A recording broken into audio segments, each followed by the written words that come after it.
like I had a friend I was talking to the other day who was a bit down in the dumps, and he had all this stuff going on, and I just said, like, write it down.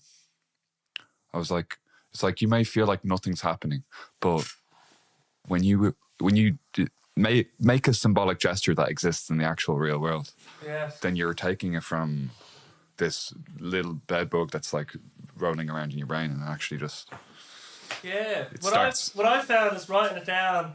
It allows you to sort of speak to yourself in an objective way. Yeah. You know, it's like you're able to give yourself advice without it feeling like feeling like a different person that you're speaking to in a weird way. Well, it's funny because I was like I started like reading right when I was about 8, and like because I had to I had to because I had to catch up with language and so on, and I was behind in everything, like like walking, talking, the whole 9 yards, like just had to be. We weren't. I might just keep all this in. I was thinking I was gonna give the whole welcome to the Basil Breen Boombox, but let's just keep going with this. Yeah. Fuck the program. Fuck the program, right? Fuck this the system, bro. I just want to get in my name that I came up with because I thought it was pretty clever. Who are you? The Philadelphia Philosopher Cheesesteak. That's what I came up with because it was kind of like a WrestleMania team in a way. But let's go back to what you were just saying there. You started writing when you were 8, you were saying. Yeah. What does that mean? What does that look like? Well, I mean, it wasn't the handwriting. Well, here's a literal interpretation of that sentence. Classic autism. My handwriting was not very good. It's gotten my brother whenever I hand in a card to my mother or my father, my brother's always like, "Your handwriting's very good." I was like, interesting. Thank you for that, John. Interesting. Yeah. I had to. Because my brother was born before me, and he hit all the kind of like goals, the learning goals that you expect, you know, which we would just call neurotypical development. Now, back then it was normal. You know?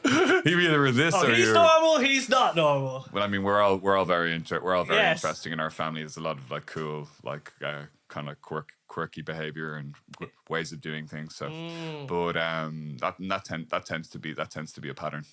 What was it? So my brother, like he was walking on time, talking on time, doing all of that, like as in on time, as in at this many years, you know, like the expected goals things. according to the latest studies. Your child should be walking at this talking, many months, playing with his toys like this. Oh, he's not. This is abnormal behavior. It's the whole thing's incredibly pathologized. Like, but basically, what was it?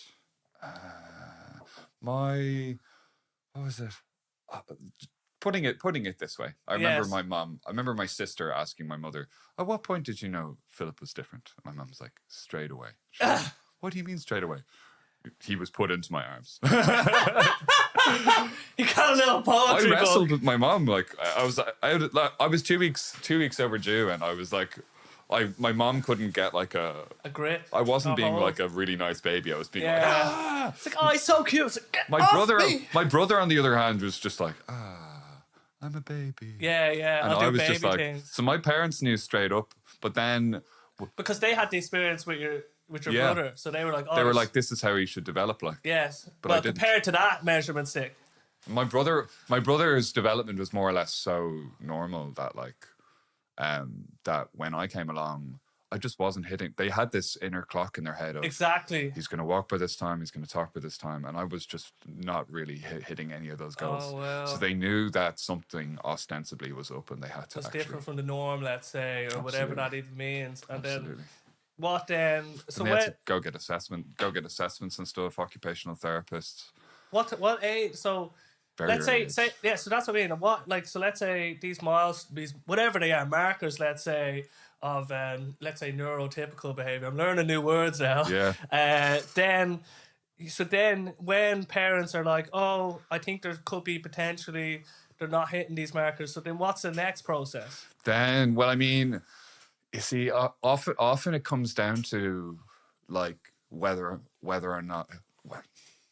it comes down to how the parents feel, how the parents feel about it, or how the Yes. family feels about it. Like I know loads of autistic people, and like a lot of their experiences were, no, he's grand, he's fine. It was a sort of denial. It was a sort of denial about It's it, put under the carpet in a way. which may seem to Yeah, be, like, oh, everything's fine. but it's not. Like it's you need, if it's because you're living in a system where pretty much like all the everyday engagements, that you take for granted are not like everyday. They're not normal for a lot of people. Not normal for a lot of Interesting. people So it's like because they're designed with a certain person in mind. Like yes. and if you're not, it's like trying to stick like an octagon into a square circle hole. or a square Yeah. hole. An octagon, not even a square. Dodecahedron. Yeah. Oh. Yeah. But Yes. it's so because it's interesting because it's funny because you might think, oh, it's compassionate to say, oh no, it's just whatever's there, that's normal. But then if you're trying to again fit this like dodecahedron into like a square hole or whatever, then You have to know it's a dodo. You have to know what it is. Like. Exactly, you have to know what it is. So then you can be like, oh no, we do things just a little bit different for this. Because if you try and shove it into everything, like your whole life, whether it'll be going for job interviews or doing this or doing that, like it's just if you're trying to, because being neurotypical is it's a neurotype. It's the way your brain is. Yes. And like a lot of people ask me what I think, what do I think about, say, why I think neurotypes or anything like that exists, and I just be like, well, like pretty obviously for me, I think it's evolutionary. Yes. Because like on one hand, if you're like a social type, neurotypical sort of person, then taking the old cave analogy, it's just like, hey dudes, wanna go and like hunt a mammoth or something? Yeah, me and the lads gonna go out, hunt a mammoth. And like you'd always like there's a famous woman, Temple Grandin, who's a famous like autistic advocate, and she was a big she had a documentary which was called "A Woman Who Thinks Like a Cow." Claire Danes played her, I think, in a HBO movie. But she worked in animal behavior, and she was severely autistic. But she designed most of the like the cow processing.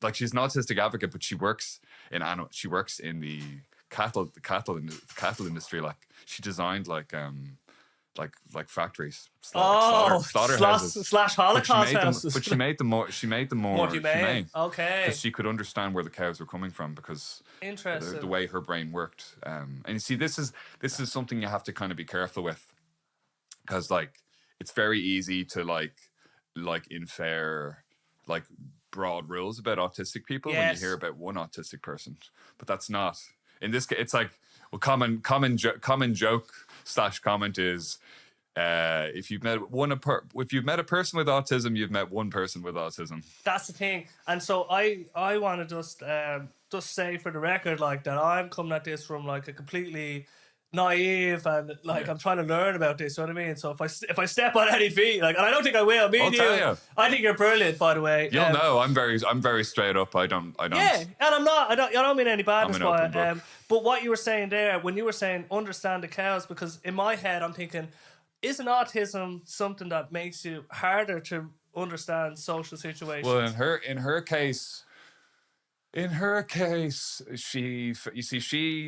when she, what was it? Her, like she was very bad. Like probably earlier on, I'd say she's probably even, like, I wasn't like don't get me wrong. It's like there's so many different kinds of autistic people out there, and so many different kinds of experiences, and it's impossible to do justice to them all. But like, exactly, you know, like for me being an autistic advocacy and all, it's about everyone. It's not just about a special category of autistic person or whatever, because they're all special. We're all special in the non-patronizing sense. But we're all like unique configuration of humans. There's no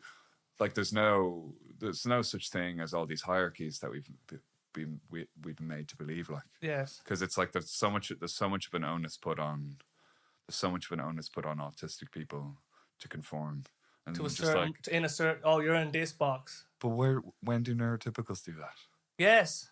And why? And they're just like, no, that's just the way it is. That's And I'm so like, interesting. well, why don't the autistic people pull out the well, this is just the way we are card? You know, it's like Yeah. if you're gonna do that, like, was we're a minority, it's like, because that's the thinking. Oh, you're a minority. We are a minority. Exactly. So then the boxes. All right. So this is interesting because the minority. Let's say we're like, oh, autistic people, they're already a minority. So we're thinking. Let's just say, I don't know if this is the case, but let's just play this out.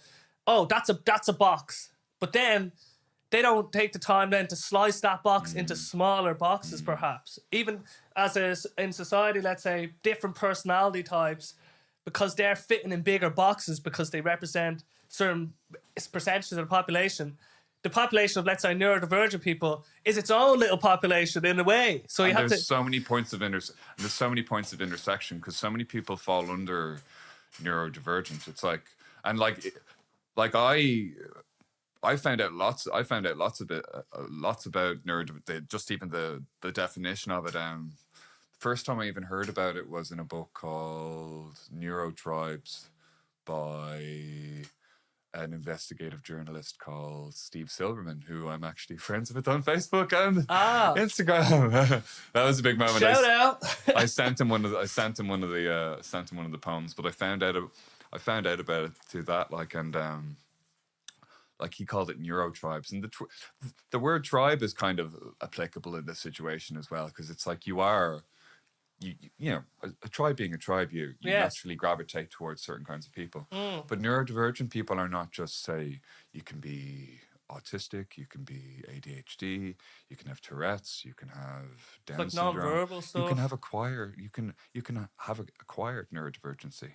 So you can get it from head trauma, you can get it from Alzheimer's, you can get it from. Yes. It's the same thing because it affects the stipulation for being neurodiverse is that your brain works significantly differently from the quote unquote norm.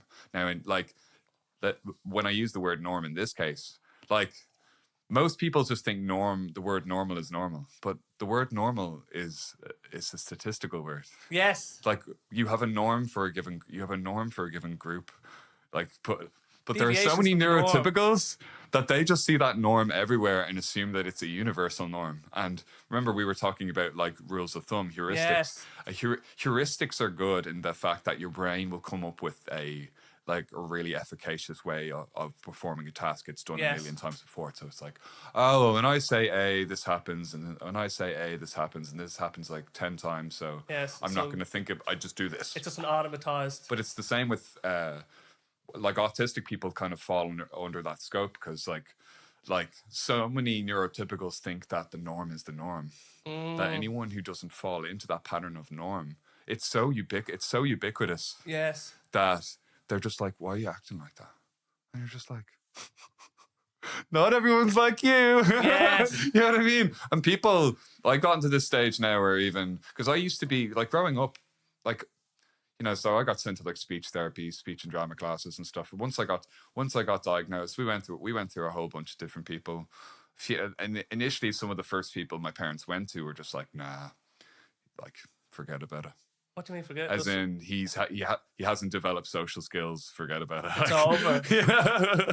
Which my parents are just like, yeah. Well, I mean, like, my mom and father said, in fairness, like, you know, they were going on what they knew at the time. But of course, that's the importance of research. Yes, and not having these fixed approaches to people. You know? Yes, multi-pronged. Because it can affect your entire life. 100%. If you just listen to, like, one opinion, for example, and you let that dictate everything, but there's many ways of interpreting the world, and obviously, okay, it is good.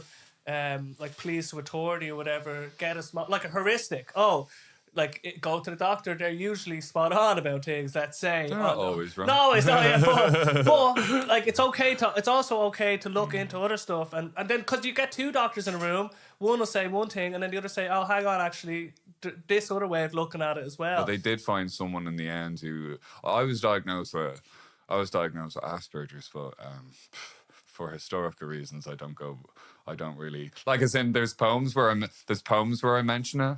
Yes. Because it's like history. A lot of my poems are kind of like historically analytical. They kind of just represent things how they were at a given time. But yeah, Asperger's was involved in some pretty bad stuff with the Nazis. Like, Oh well. he ran like a It's not hospital. just I know this sounds terrible, but like it's such a like when I hear Asperger's, I'm like the little kid in me is like, Well, a lot of that comes from the fact that Americans pronounce. Asperger's. It drives me nuts whenever this is just an aside, by the way. Yes. It drives me nuts whenever I'm watching stuff on like YouTube or whatever, and they just make up words. Oh yeah. Like Valkyrie, for instance, is pronounced Valkyrie. It's not pronounced Valkyrie, right? Or I remember I was watching like this thing on like they were doing like it was like a video on like the Halloween, the history of the movie Halloween, right? Yeah. And in one of them, there was some like they forget that a lot of the sequels got progressively worse as they got on. But there were like I think in like the third or the fourth one or something, there was this druidic aspect, and like they've inherited a lot of these like terms from Ireland and whatever, but they don't pronounce them correctly. Don't even bother. So like, Samhain.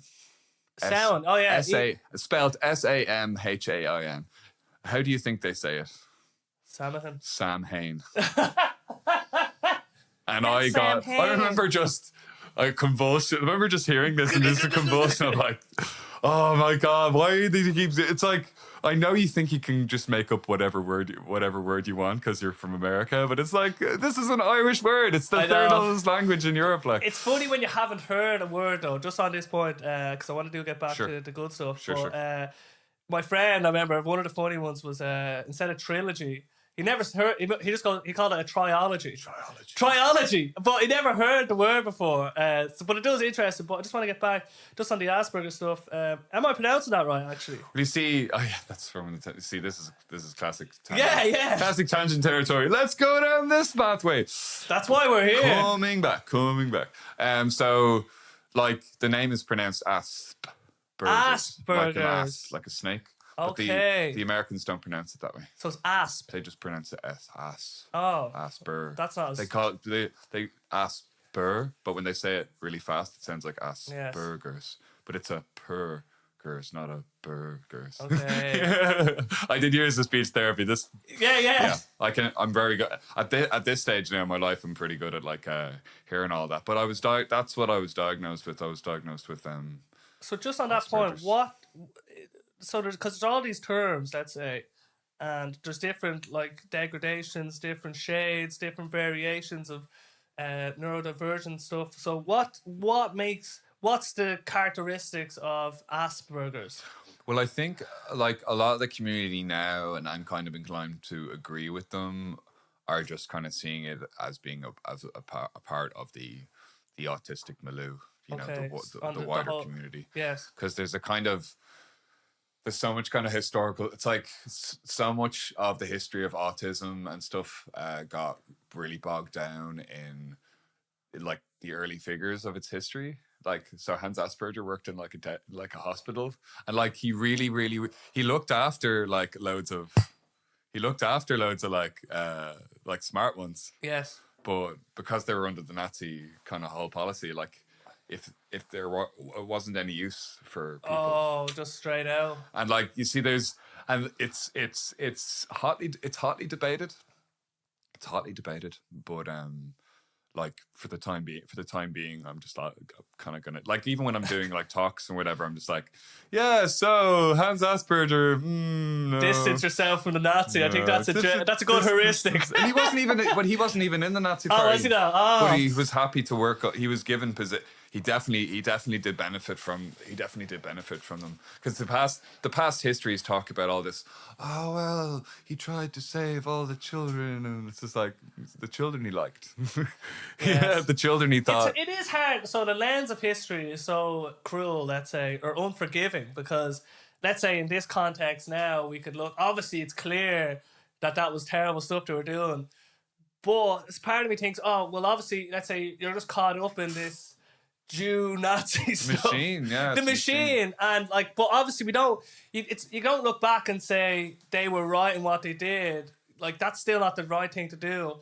But it's like, you know, There are mitigating factors, but that's in no way, you know, people like that's the thing. It's like you talk about like, oh well, you know, there were mitigating factors. People were afraid, la la la. Yeah, but there were plenty of people who still did stuff. I know. Like think about I think her name was Sophie Shaw. She was like a student, and her and her bunch of people in the students in the early years were just like pasting anti-Nazi propaganda all over the place. Yeah, there was definitely When merely saying something bad could get you in trouble. Oh yeah, and like that's why I think fair play. And then also, I was watching, me and my brother. We always we'd like chill out and just like search YouTube for China, Ukraine, Russia stuff. But we were watching healthy I know, healthy because we just want to make sure. Oh, if the world is ending, we're getting ready for it. You know what I mean? So I think we have one finger in the apocalypse pie. Let's say. Do your research. Yeah, you have to make sure that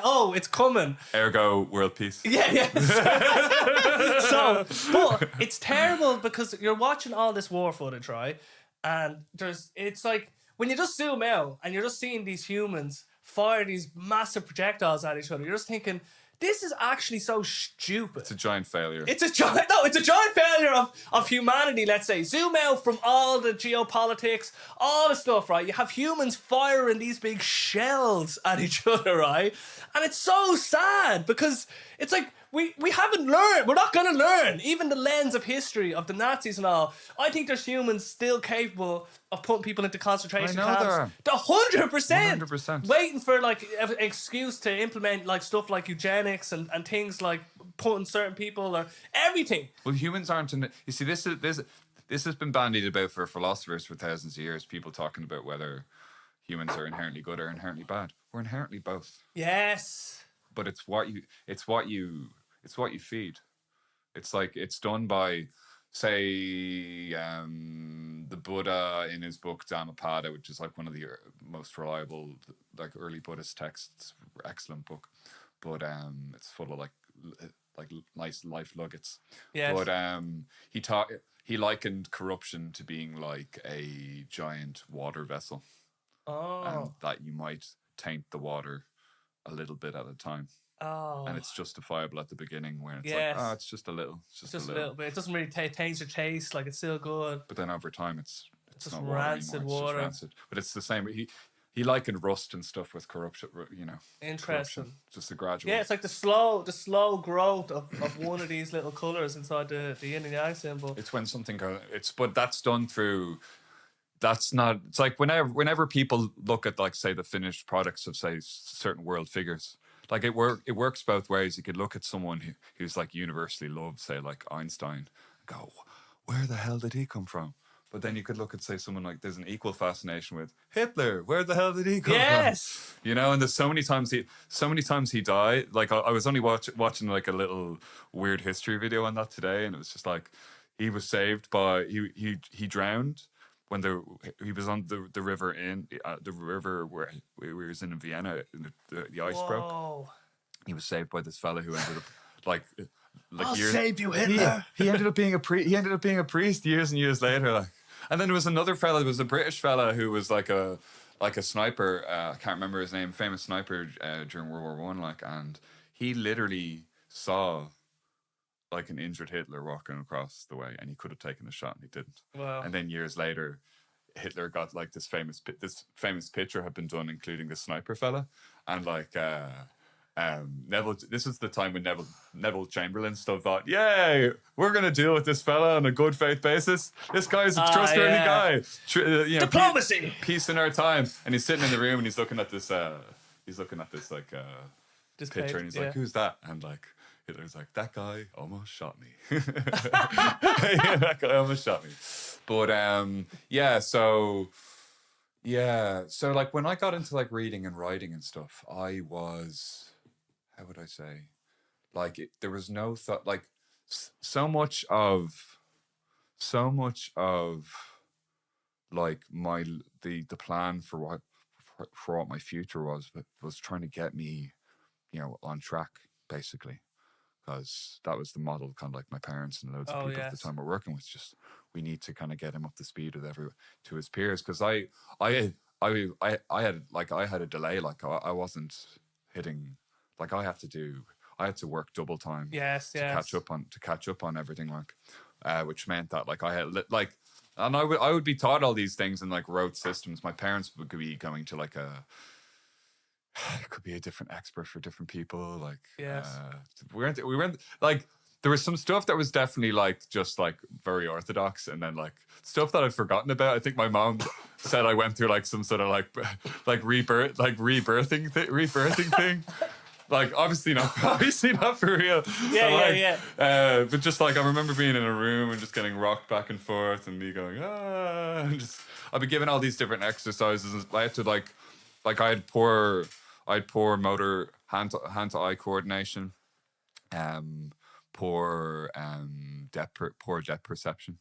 So it'd be which is not great if you're a tall, lanky person like me. Yeah. Ow. Like I came in here and literally just like knocked over your boom stand here. We fixed everything though. But everything's fixable. Yeah. Ergo, world peace. And we'll leave it there. That's our mantra. Yeah. But yeah. So I mean, I had to be taught in a systematic way. There was no because I wasn't connecting like naturally. I just wasn't picking. I didn't have the inclination. Like for a lot of the time, to a certain extent, this is still true. But like I don't like. I do like my own company. And yes. For people, it's just like it's mad because like people know me from around and whatever. But when I'm there, I'm there. Yes. And I'm all there. When I'm not there, I'm just like retreat back to the field. Serenity. Yes. Wind flowing through the trees, ripples on the water. Yeah. So when we talk about having to learn things in a systematic way, so we talked a little bit about this. Is because there's a million ways. I mean, there's always a million things that we could focus on. Let's say in the world. Sure. And I think our attention is more like a flashlight. You know what I mean? Like we actually filter things out to focus on one thing. It's not like so. It's actually a filter and out process that allows me to say, "Oh, look at this glass here." But then for you, is that kind of that mechanism of focus? I'd be aware of like pretty much everything going on. Yes. But like back then, it was just almost raw sensory input. Just raw data, all the ones and zeros. I'd no parameter of it. I'd no way of discerning anything, one thing from the other. So like, I had to be literally taught, and this is why even early on, like I would go from being like super quiet to being like I would kick the wall. My mom remembers me on my back in the cot, just like literally pedaling my feet against the wall, like just like raging. And then I just get exhausted. Like I know now, like like with autistic people and so on, you have this thing where, and it's different. Obviously, the sensory. Yes. No two persons like brain profiles or neuro profiles or sensory profiles are the same. Like, they're going to be affected in different ways. Like, and it is somewhat common for autistic people to have difficulties with visual input, particularly like particular frequencies of light and stuff. Like, interesting. Or noise, particular kinds of noise. Yes. So like. Whenever my dad said like cooking at home, he'll open the drawer. He'd be looking for. Oh no, he'd just be crashing the thing around, and I'd be like, just like certain things was hitting your buttons. Well, when I was in Smithfield Creatives last week, there was a band on, and like they were a really good band, but I just don't think they were like the venue wasn't probably right for them. Yes. They were like this prog rock band, which is like I love that kind of stuff. Like believe me, I love things I can just like get into for hours. All these different. Yes. But like the keyboardist was playing like these really really high.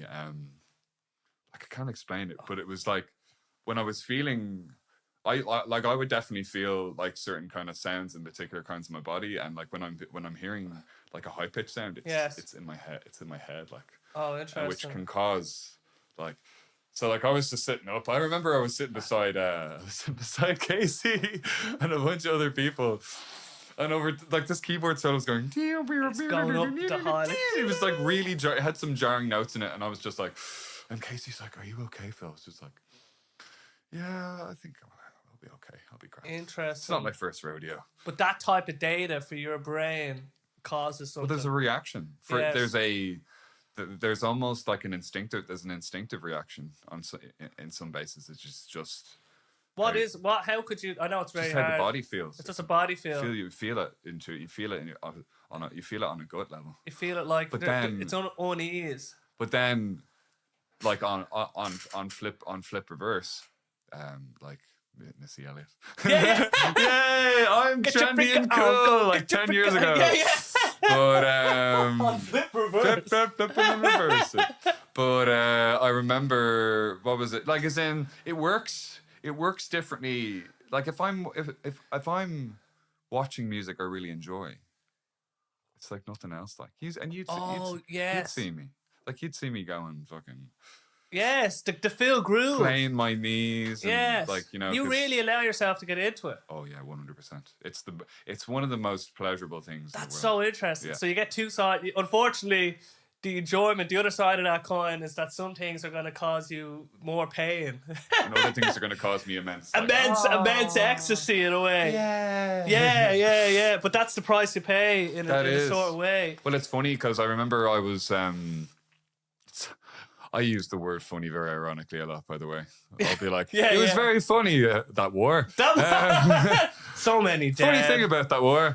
I mean curious. I don't literally mean. It's funny. Yeah, I know what you mean. Unless I obviously mean. But it's funny. used in that context. Anyway, yeah. But I was at the As I Am conference 2 or 3 weeks ago. Really, really good. First time I ever went, because I am doing like freelance autistic advocacy stuff now.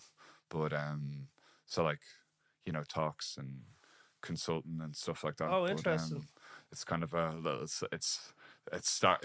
it's burgeoning still, but it's getting there. I've gotten some great talks with people, and particularly with like the Geel Geel services up in their offices are up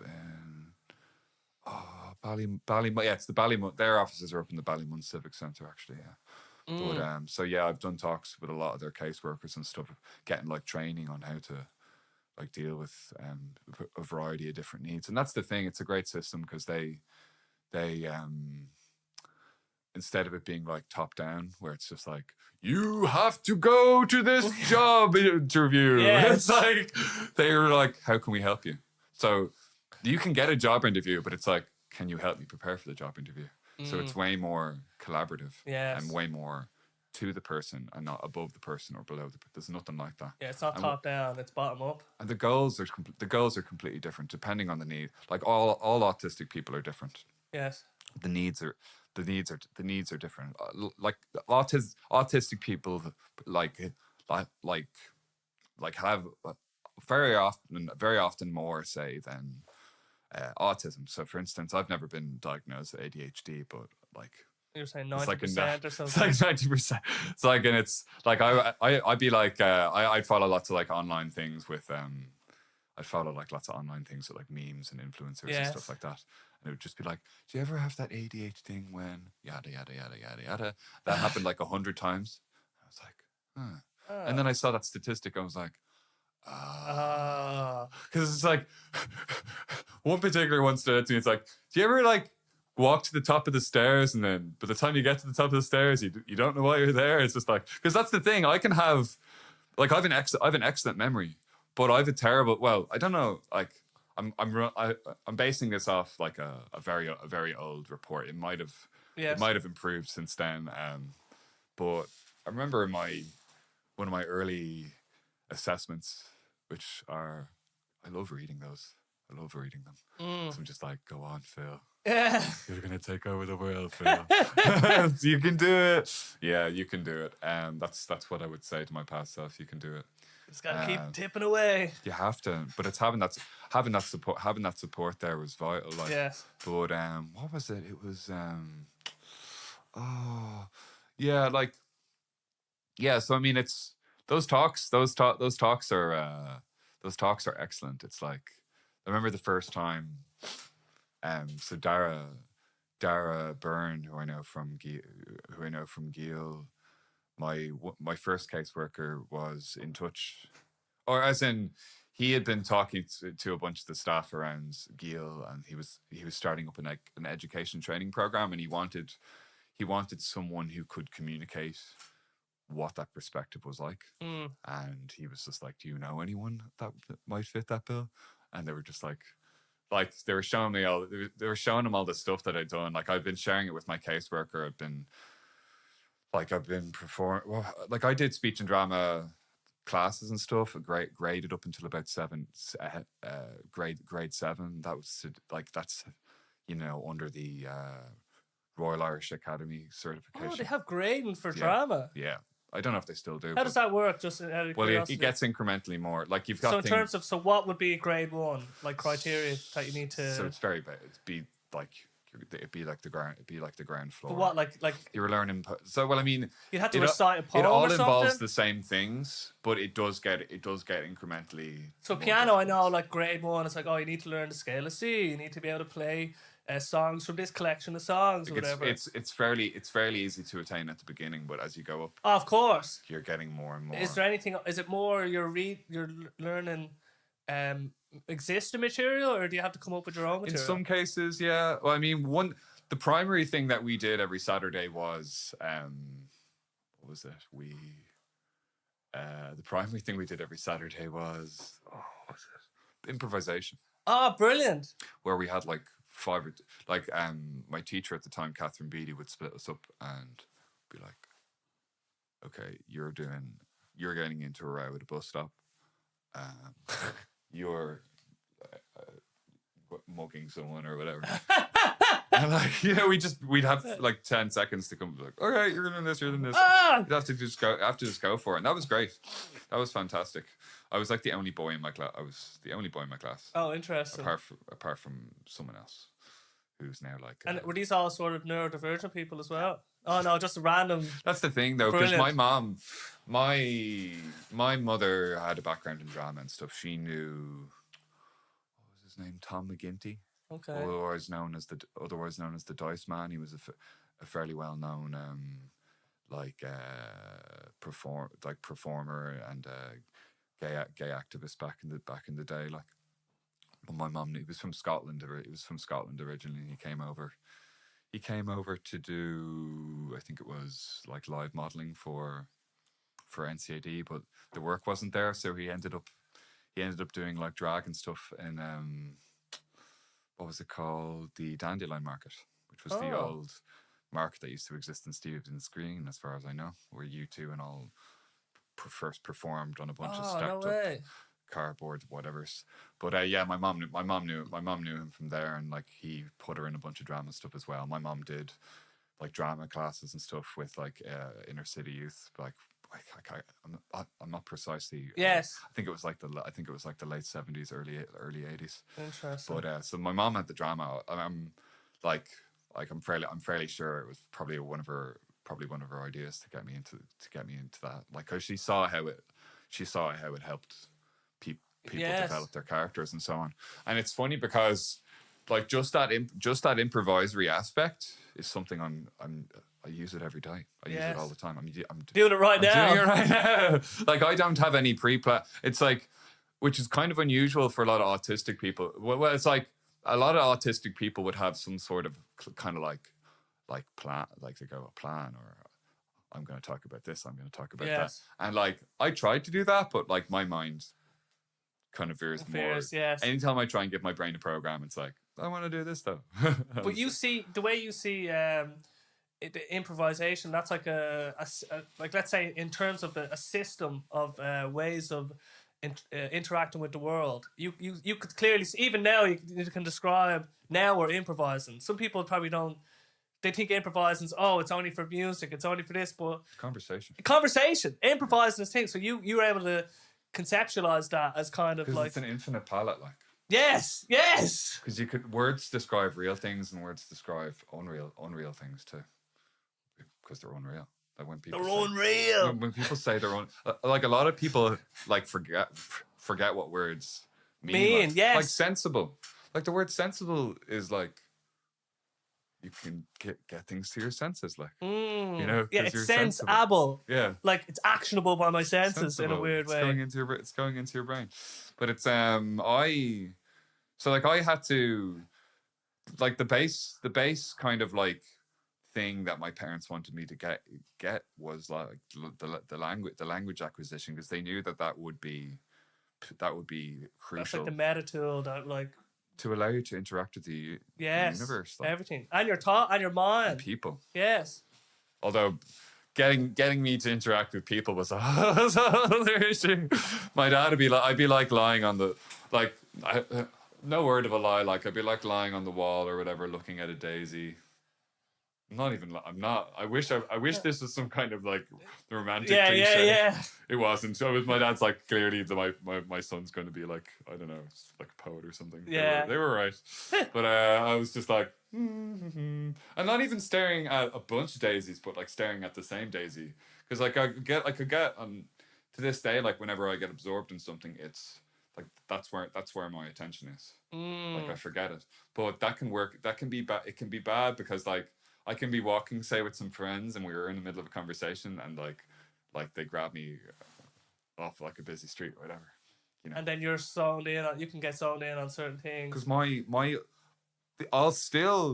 brain will still be thinking about. My brain will still be registering what's going on a minimal level, but it won't respond to it.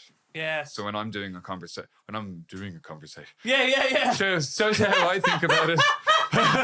It's so practical. Right now we are doing a conversation. We are doing a very interesting conversation. Yes, and we'll be doing travel after this. Yes, coming next on Today FM. Yeah. News talk. Doing conversation with Phil. But yeah, like because like I used to get real cagey about like having to say the right thing or do the right thing, because when I was trying to walk that line, and as I was adapting and as I was being given all these different skills, like I'd be going to different therapists, and they'd be assessing me kind of every few months or years, and like then they'd be looking at, say, like my aptitudes and saying, okay, because they were measurable. They're saying, yes, it's a metric. They're like, he's improving in this. He's improving in these areas, but he isn't improving in these areas. Domains. We'll send him on to this fella who's really. He's better equipped to deal with this.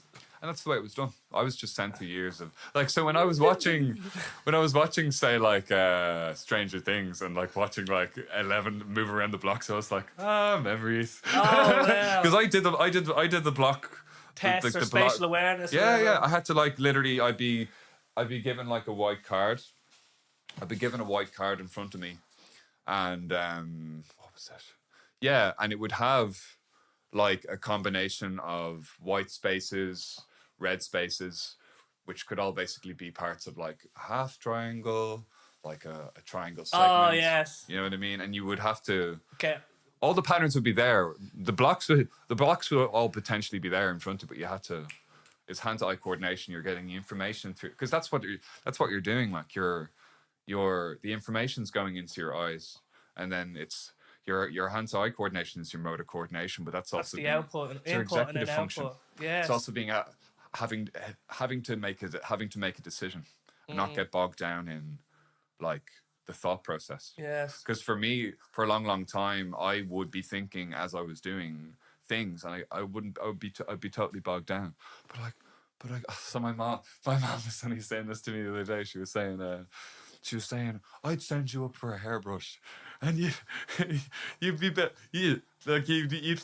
be there like 4 hours later, and she'd be like, where's my hairbrush? And it was just like, well, like I had this very professorial sort of way of like I went like my language went from like being very, very bad, and then you're saying it started to get really, really good. Well, mother, you told me that the brush was on the top left-hand corner. Disposition. And I checked the top left-hand corner, and the brush wasn't there. I was like, here it is. I was like, Then tell me that the brush is... The right hand corner. Just say it's on the shelf. Yeah. Don't give me some... Yeah, anyway. Exactly. Yeah. But then she was just saying that to me, like, it was very funny, like... That is and, funny. like, me and my mom would often do this thing where we'd be, like, watching, like... I remember years ago. I don't know if he is or not. This is just something me and my mom speculated. Yeah. But you ever remember John? You remember John Joe on the Late Late Show? Oh, John Joe. Yeah, yes. Well, you remember the way he spoke? I remember a little bit. Well, it's like, what are you into? What are you into, John Joe? Oh, well, you see there, Ryan. I'm interested in clocks. What do you call that? Oh, I'm a horologist. He's 8. And he's talking about being like a mini professor, and it's funny because when I saw Jurassic Park once when I was about 8 or 9, a very nice time for such an amazing movie to come out in my life. Just blew. I saw it in the cinema. I was like, first time I heard that roar of the T-Rex, I was like, see, I didn't get frightened by that sort of stuff. There were certain like. I would watch that and be like, like the novelty would be really engaging. Yes. Because I wasn't socially conditioned to be like afraid of it or whatever. Like that just wasn't the natural way. Natural way I was. You more gravitate to the novelty of the situation. But I picked up on the word paleontologist. I was like, Dad, I want to be a paleontologist. What's that? Oh, paleontologist, someone who studies dinosaur bones. And then anytime someone would ask me what I wanted, like my granny, right? Her friends, like from years, they were like 70. I don't know if they're still alive now, but at the time they were like 60 and 70 or whatever. But they were talking to me as a grown man, going, "Do you still want to be a paleontologist?" I was like, "Oh my god!" Like it's like most people be like, "I want to be a fireman." I was like, "I want to dig up dinosaur bones," but then I realized dinosaurs were dead, and I was crestfallen. That would never happen. Mr. Bo. But but it was through the reading. The reading gradually improved, and obviously as well. So my mom did drama for a while, and then she worked in Standard Life as a senior underwriter for 20 something years. My mom's just an amazing, like, my parents both have it to some degree, but like my mom's got that like tough, that they're both like very tough grit people. So I think having been born in that environment is tough, as things were. There was no question that we wouldn't be working. Oh yeah, we're just gonna figure this out. And they did. Yes, they did. And I'm forever grateful. That's what you need. You just need that like an optimistic outlook on the situation, because love and support, because you can always make the most out of something. Like it's always the case that things could be worse. Things all could be worse, right? That once you know that, then it's like, oh, well then if you have that as the counterfactual in your mind, then you know that this situation isn't as bad as it could be. Yeah. And that's actually positive. Yeah. And then that way, because then if you're just bogged down, and then there's this beautiful TED talk, right? There was this guy, and he has this, it's like a terrible disease where you age very, very quickly. Oh, progeria. Yes. Yeah, how'd you say it? I think it's progeria. Progeria. That's exactly what it was, right? And he couldn't do. There was lots of things he couldn't do, right? And he wanted to be in the marching band, and he got this kind of apparatus to be able to play snare. Anyway, I think I know that. But it's such a sad story. I got so emotional watching it. But because he was basically like, there's all this stuff, and he had to sit down on the stage and everything, and he was like, there's all this stuff that I can't do. But instead of focusing on that, I'm just going to focus on what I can do. And I can do so much. 100%. And you can, even if you lost everything, if you have one thing that you can do, then, because all you can do with your life is spend your time on something. You know what I mean? And there's hopefully always something that you can do. But he actually, he ended up passing away after that TED Talk. But I just thought it was such an inspiring way to look at the world, because even if... sometimes you play out these thought experiments. Well, I do anyway. What would happen if I lost my hearing? Oh, then I just have to write. It's like, oh, what if I lost my sight? Or what if I lost these things? I'd be like, just to see how my brain would react to that situation. Yeah. And you can really, honestly, make the most out of it. So it's great to hear that your parents did have that grit and fortitude to be like, oh, well, It's the situation. We're gonna figure this He's out. our son. He'll get looked after. There was no question. And like I might have taken that for granted for a good while, but like having met more autistic people, just like the amount of people who were just not like, because like I went to I for the first bit of my life it was tough. It was definitely tough. Like I was an emotional child. I kind of felt like I wasn't fitting in. Like I didn't feel like I fitted in anywhere. So even when I was growing up, my parents and my family always made sure to include me and let me be in every situation and so on. But there was a degree to which I didn't understand the dynamics of the family unit, like. Yeah. So, and this is something that is very difficult for like autistic this like, speaking of the housing crisis and all this stuff, like it's difficult for everyone to have to live at home with their parents, but Yes. for autistic people to live at home with their parents, it's like because like your way of doing things is so singular and so like, this is what I have to do and I have to do it now and blah, blah, blah. And like, Someone's in the kitchen. you It's live like, at home I'm with your going into the parents. kitchen now. Your parents are evolutionarily designed to tell you what to do. Yes. It's like they have to. Yes, they've been doing it for such a young age. Their patterns have been so But ingrained. it's understanding. Oh, 100%. It's understanding, like. But just on this point, because part of me feels in Irish culture potentially that there is this tendency to sort of brush things under the carpet. Let's say you can see it like sort of the most extreme version of this. I think in Italy, like if people had now, I don't have to double check this, but I think it was if people had Down syndrome children, they basically just like send them away or they kill them. And there was even up until there's this really good documentary called Crip Camp on Netflix. Oh yeah, I've watched that. Oh man! So before, right, people with sort of different variations of disabilities, they were just put in these kind of warehouses, and it's the most horrific stuff. Because they're considered to be broken people. Yes. Oh, but I can't even describe. This is like a horror movie on steroids, Because right? they would equate like a lot of the Western style of viewing a person is based on, you see, like. On one hand, if you're say like if you go into a doctor, you've broken your leg or whatever, you've broken your leg, I'm gonna get a cast on that. La la la. There's something wrong with your body, like, right?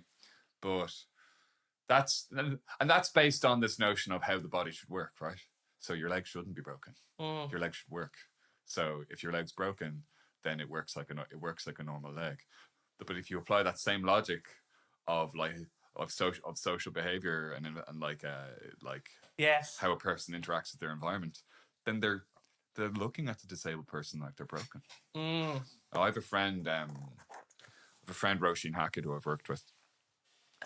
She has cerebral palsy herself. She's just amazing. Like working in the arts and working in exhibitions and working in, like, I've collaborated with her a lot. She's got me involved in some great projects. We did what was it? I did before lockdown. Before the lockdown times. Yeah. I was. We did an exhibition in. Did a few things with her. I did one. We did an exhibition that was reflecting on, like, all the artists were artists, but they were all we also had a thing or a difference or whatever it was. So two of the artists were dyslexic, and then another of the artist was mobility impaired. She had like a walker.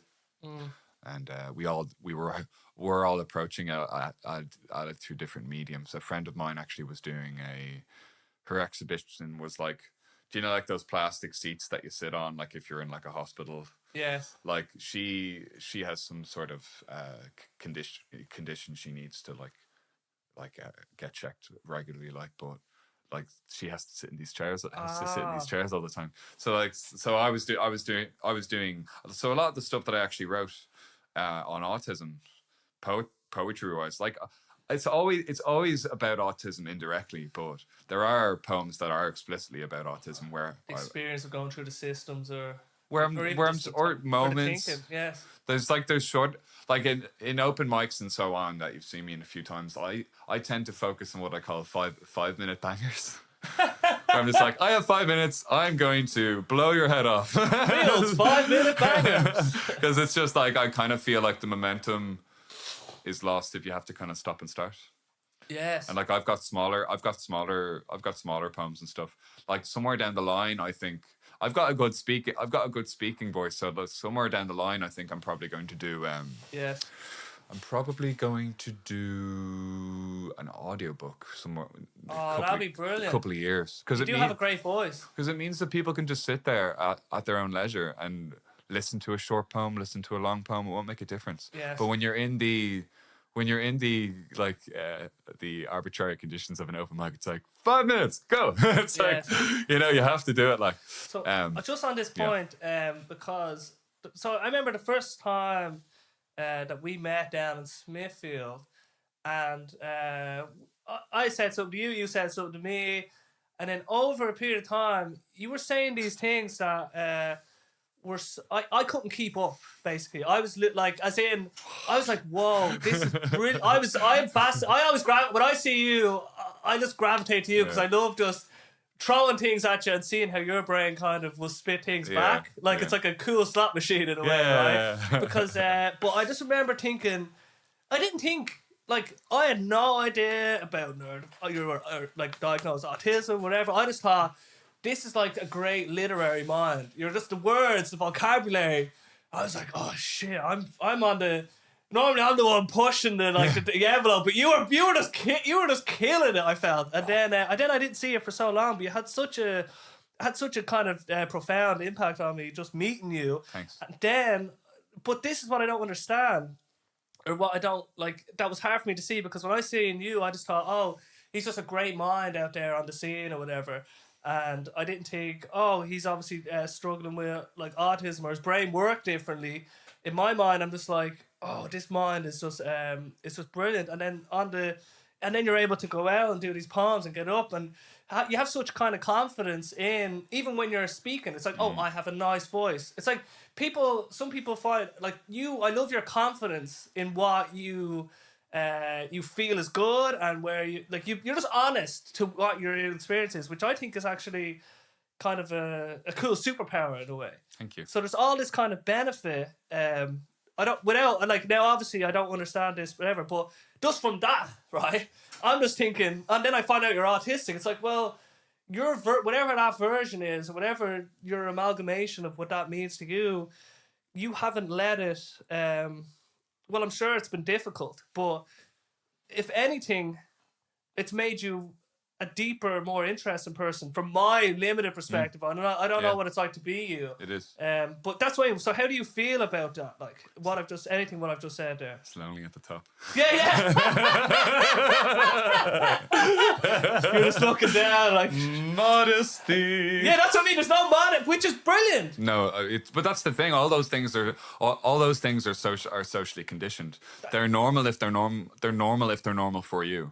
There's no such thing as like a universal. Like you can for instance, you can broadly say people in the Western world subscribe to this set of values. Like in theory, but then you get down to pick a random village. Yeah. And it's completely different. Pick a random house. Pick a random anywhere. Yeah. And it's like... It deviates so vastly. But this is the thing. It's like, I would be going back and forth to these, like, how would you say, OT, occupational therapy sessions. And then one of the years, the OT was just like, hey, your son scores in the 90th percentile in logical reasoning, abstract logical reasoning, and verbal ability. My parents were like, what does that mean? Philip, what? What were the name of Christopher Columbus's ships? Nina, Pinta, Santa Maria. Yeah. And what year did they go to South America? And I rattled off the little rhyme. In 1492, Christopher sailed the ocean blue. My parents were like, why didn't you say this to us? I was like, you never asked me. You never asked me to call this. But like, it was after all the hard work and they put in, like, it was like, oh my God, there's actually, Yes. this has legs. This has This legs. has legs. Oh He has my lots of legs. Because back then the paradigm was that if, like, and we're still, society worldwide is still struggling with it, you know. Because autistic people get co-opted for all sorts of fucking terrible reasons, like anti-vaccination and all this stuff that use us as fucking fodder in a way. you don't want to be You don't want to like cause and causality, causation, causality. Oh well, like for a start, like the increase in autism can be accounted for by the improvement of diagnostics and things like that. Yeah.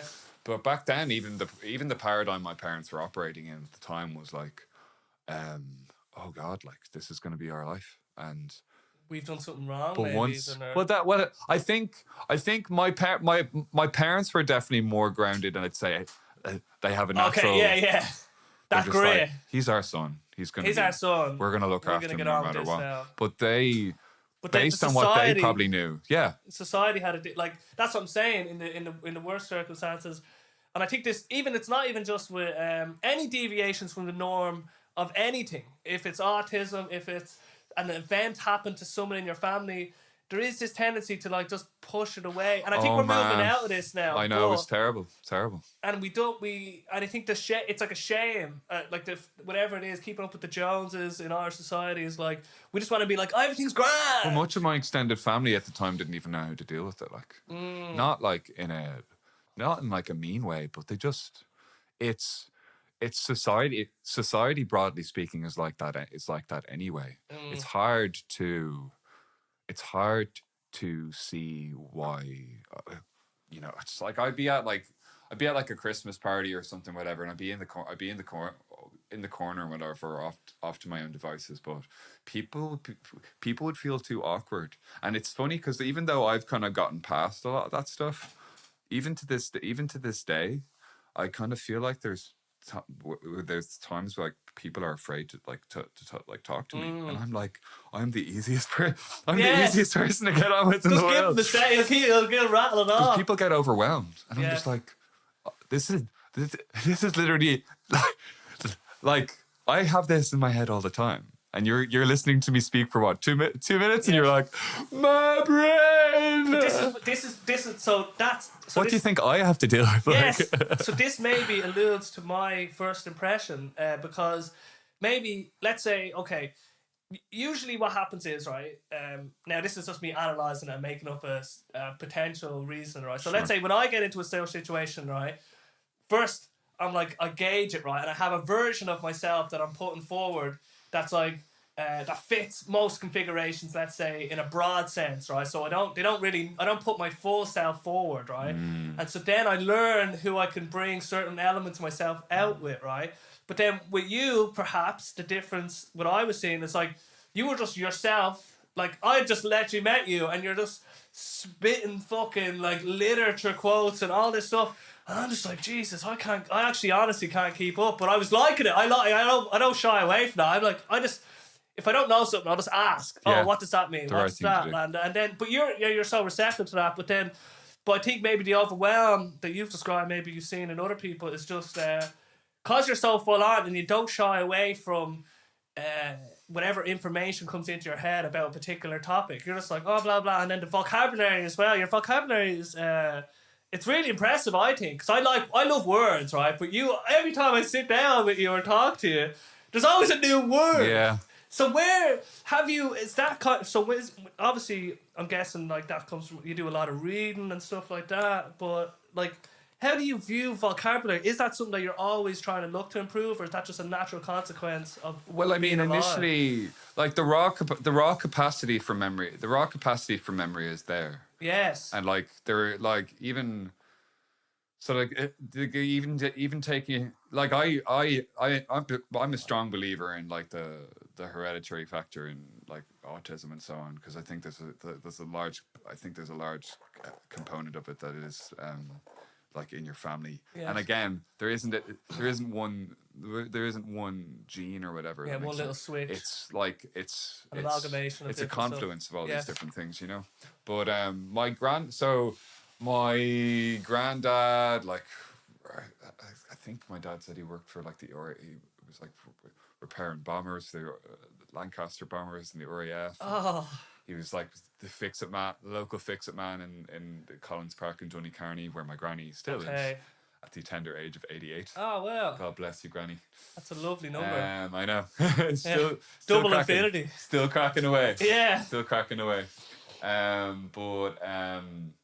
Yeah, like my granddad Kenny was just the man to go to fix anything. He could just So that mechanical take mind. it apart. My uncle Fran, like he was like like my granddad and my uncle Fran were both really, really good at like Mechanical stuff. Even my dad's an artist now, but there's a magpie. Come out the blast! Do it, magpie! Sentry! Overload! Magpie! That's your trigger, like it's like everything just quick. No, look at the It's map. after me. I'm aware of these. No, these best. things. Yeah. But I'm not respecting the fourth wall. Yeah, no! We are in a podcast. Yes, in a big studio. I can only imagine how hilarious this is going to look. But what is it now?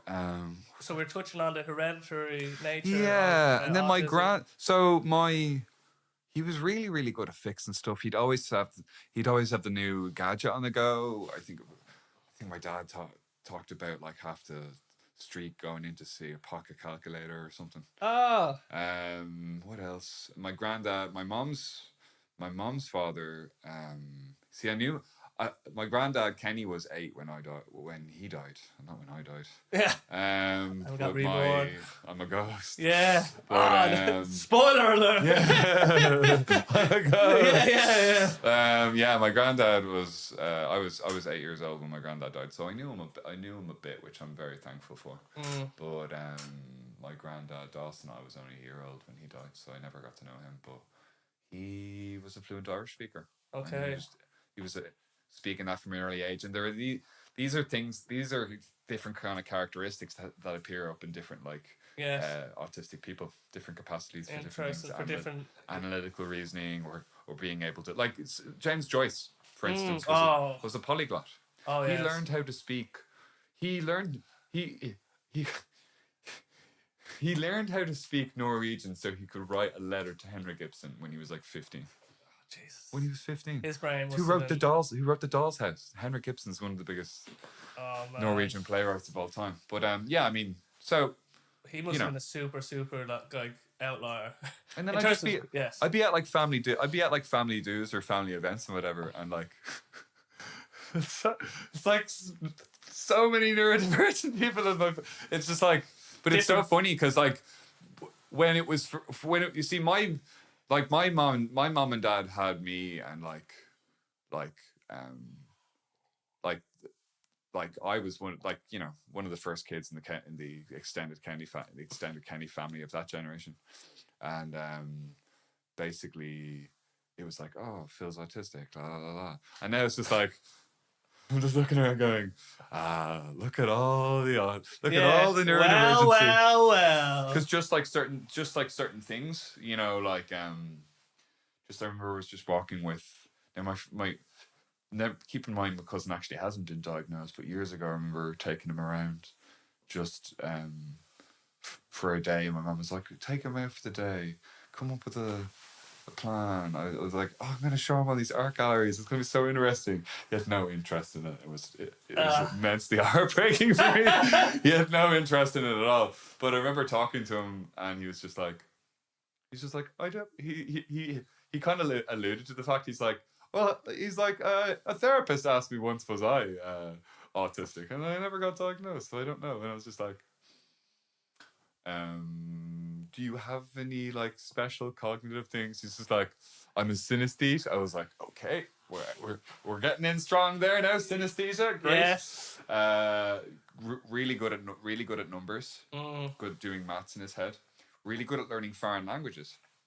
I was like, is there anything you're really bad at? English. I was like, so you're really good at learning foreign languages, but you're really bad at learning English. Wow. And he was just like, I was like, how bad at English are you? He's just like, I misspelled my own name. I was like, okay. And then another, not my direct relative, but like a cousin of my cousin's son, another cousin, his older brother. Yeah, like so much, and it's just like, you know, afterwards, my family be just talking to me, going, "How were they?" I was like, "They were great." I was just like, because they're just like that. Like my baseline is totally like, for instance, like I remember being at an event and like, I found like these two straws. Like I'm a mad one for like stimming. You know, Yes. you see me fiddling with this. Oh yes, and even Pen here. your drawings on Yeah. paper and stuff. It's a way. It's a casual. It's a well. It can be discreet or not, as the case may be, not so Yeah. discreet way of with me and like open my side. Yeah. You know, and then I'm waking up next morning going, why do my hands hurt? Oh, okay. My hands are bleeding. Why do I keep doing this Yeah. stuff? But yeah, stimming is necessary for kind of like regulating. You mean so stimming? That's what the So some sort of dealing with. derived from stimulation. Okay. Yes. Or the control, which can mean like doing stuff, but also regulating. You know, so it's like it's stimulating. You're getting stimulated, so you're performing a discrete stimulating action yes. to actually To taper calm it, down. to taper it. Yeah, it's like there's all this extra energy maybe that has to come out in a particular way. So it's easier if you can channel it into certain kind of things. But for me, music has always been like a very good one because I've found ways of stimming that are socially acceptable. Okay, yes. So like, what would be some unsocially acceptable stimmings? Like, well, I mean, if I was that doing makes that sense. pat, I did that in the international ones, pat on my like this, and I wasn't even doing it very loud either, and like I was going like this. I wasn't even making a clack clack clack. yes. Because I adjust to my environment. Like, but he just totally overreacted. And was like, "Could you stop with all this?" I was like, "No, I'm autistic. Mind your own bit." I was like, "Mind your That's own so business." interesting. Yeah. But even in general, I mean, if you were just doing that if I was doing that, or if I seen someone do that, I'd be like, oh, they're just enjoying the music. Yeah. And then some people, that's annoying to me. Because people feel like they have, you know, the I don't know what you would call it, like the right to just yes. talk to people like that. And it's like I would even find. But you're at a music thing. Well, I mean, it's even been in events where, like, I remember it happened on a bus once where I was just, and some woman beside me was like, "Could you stop all that?" And I was just like, "No, mind your own business." I was just like, "No," just like I'm sorry, but it's like I do take like a hard line, and it's like because I spent a lifetime hiding who I was Yes. on a myriad of different levels, and like it didn't do me any good. So, in the music situation, I can understand, right? But is there a way that woman could have approached that situation better? Like, let's say, imagine your stim, right? Was unfortunately it was worse than what like that was. Maybe it was shaking the chair in front of you, right? If let's say if I notice this behavior, I'm on a bus. Instead of like my first reaction might be like, oh, what is this? I have the right to go back to that person now and tell them to stop. Well, they're gonna respond. You see, the thing is, like, you're going to get a response like proportional. Yes, to what you give. So yes. if you're coming out with someone with aggression, you're gonna get it like back. I've worked a lot now on not being, you know, I meditate, do Lion's Mane. Our first sponsor. Sponsored by Lion's Mane. Feel the power of nature flow through your soul. Yeah, I definitely think you're gonna do my ad reads whenever I get there. Definitely have a future in radio. Yeah. But like, so like I've learned and done my own research and helped myself kind of like channel like and understand like the causes of why I'm responding a certain way. And like for years and for years and for years, say like if I was like if I like had a like a row or whatever with my family or whatever, or my mom and dad, a lot of the time it wouldn't even be anything over anything very serious. It would just be communication. Yes. So if the delivery was a bit too strong, I wouldn't hear what they were saying. I would just hear them shouting at me. Yes. You're like looking You at have them. to sort of fucking do this. You just see the delivery part. I can't believe you're talking to me. Yes. Then I go upstairs and my mom, and then we just got into the habit of just sending each other WhatsApp messages, and I'd be like, she's like, my mom would be like, can you do this? Clean the thing, la la la. And it's nice because it's like I don't have to, because if you're getting it on a phone, you don't have to emotionally respond to it right away. You're putting the emotional thing. Whilst on if it. you're in the situation, there's a demand on you to actually respond. Yes. And you're like, how do I respond? Is this the right way to it's respond? asynchronous with text. Like it's not like you don't have to in the moment. You can leave it for a few minutes. I've realised though, I gleaned over many years. Oh no. Hold on, we'll be fine. That's my fault. Dude, this, yeah. Right here. Whoop. We just gotta give it a little. Got a little bit of water. No worry, the water will be fine. It wouldn't have been good. Hold on, wait. Can you bring it a little tiny bit? Yes. No, you're fine. See, it was the leg off the tripod. Alright. Just make sure my And award-winning literature doesn't get Yeah. soaked. oh, what's going on? It's Hold on, we gotta fix this. it's the weight off it. I think the weight of the mic is I see. Hold on. tilting it. We need a producer. I can't do everything, alright? I'm only a man. Alright, I see now. This is gonna be such a. This is just a little ad break, you know what I mean? We'll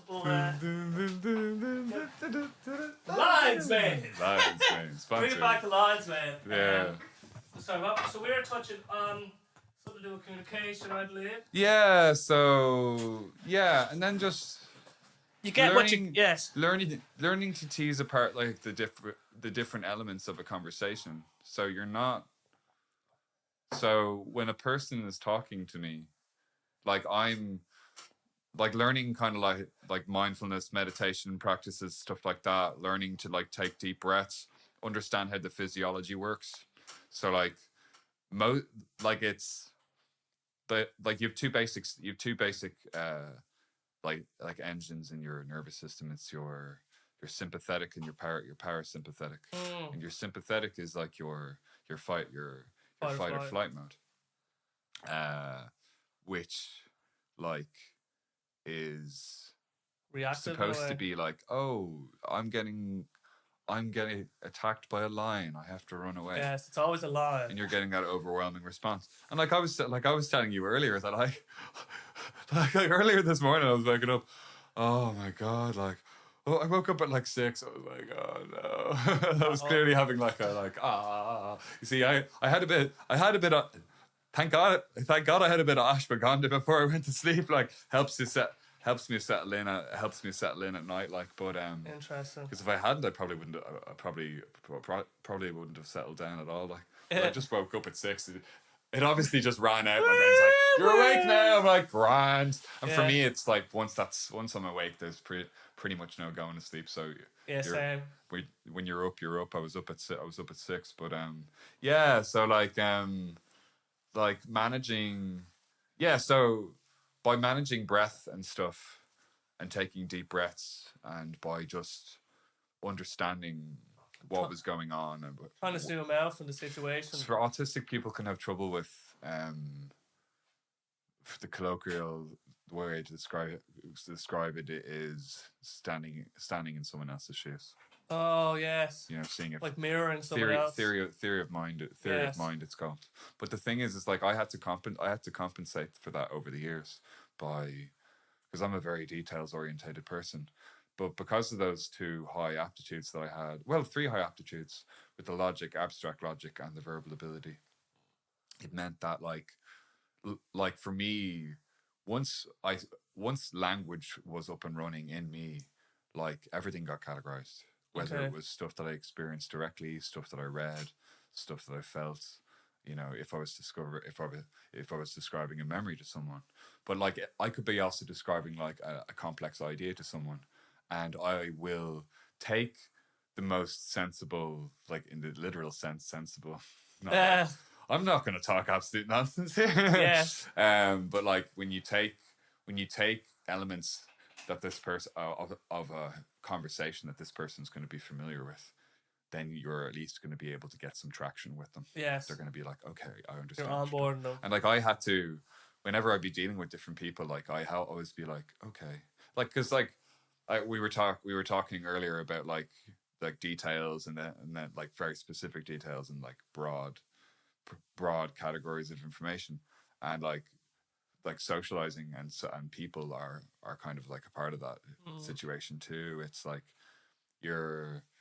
so at the beginning you're starting from this like wide base. You're like, there's a person. Yes. They're a male, they're a female. And obviously the categories have gotten very, very cool.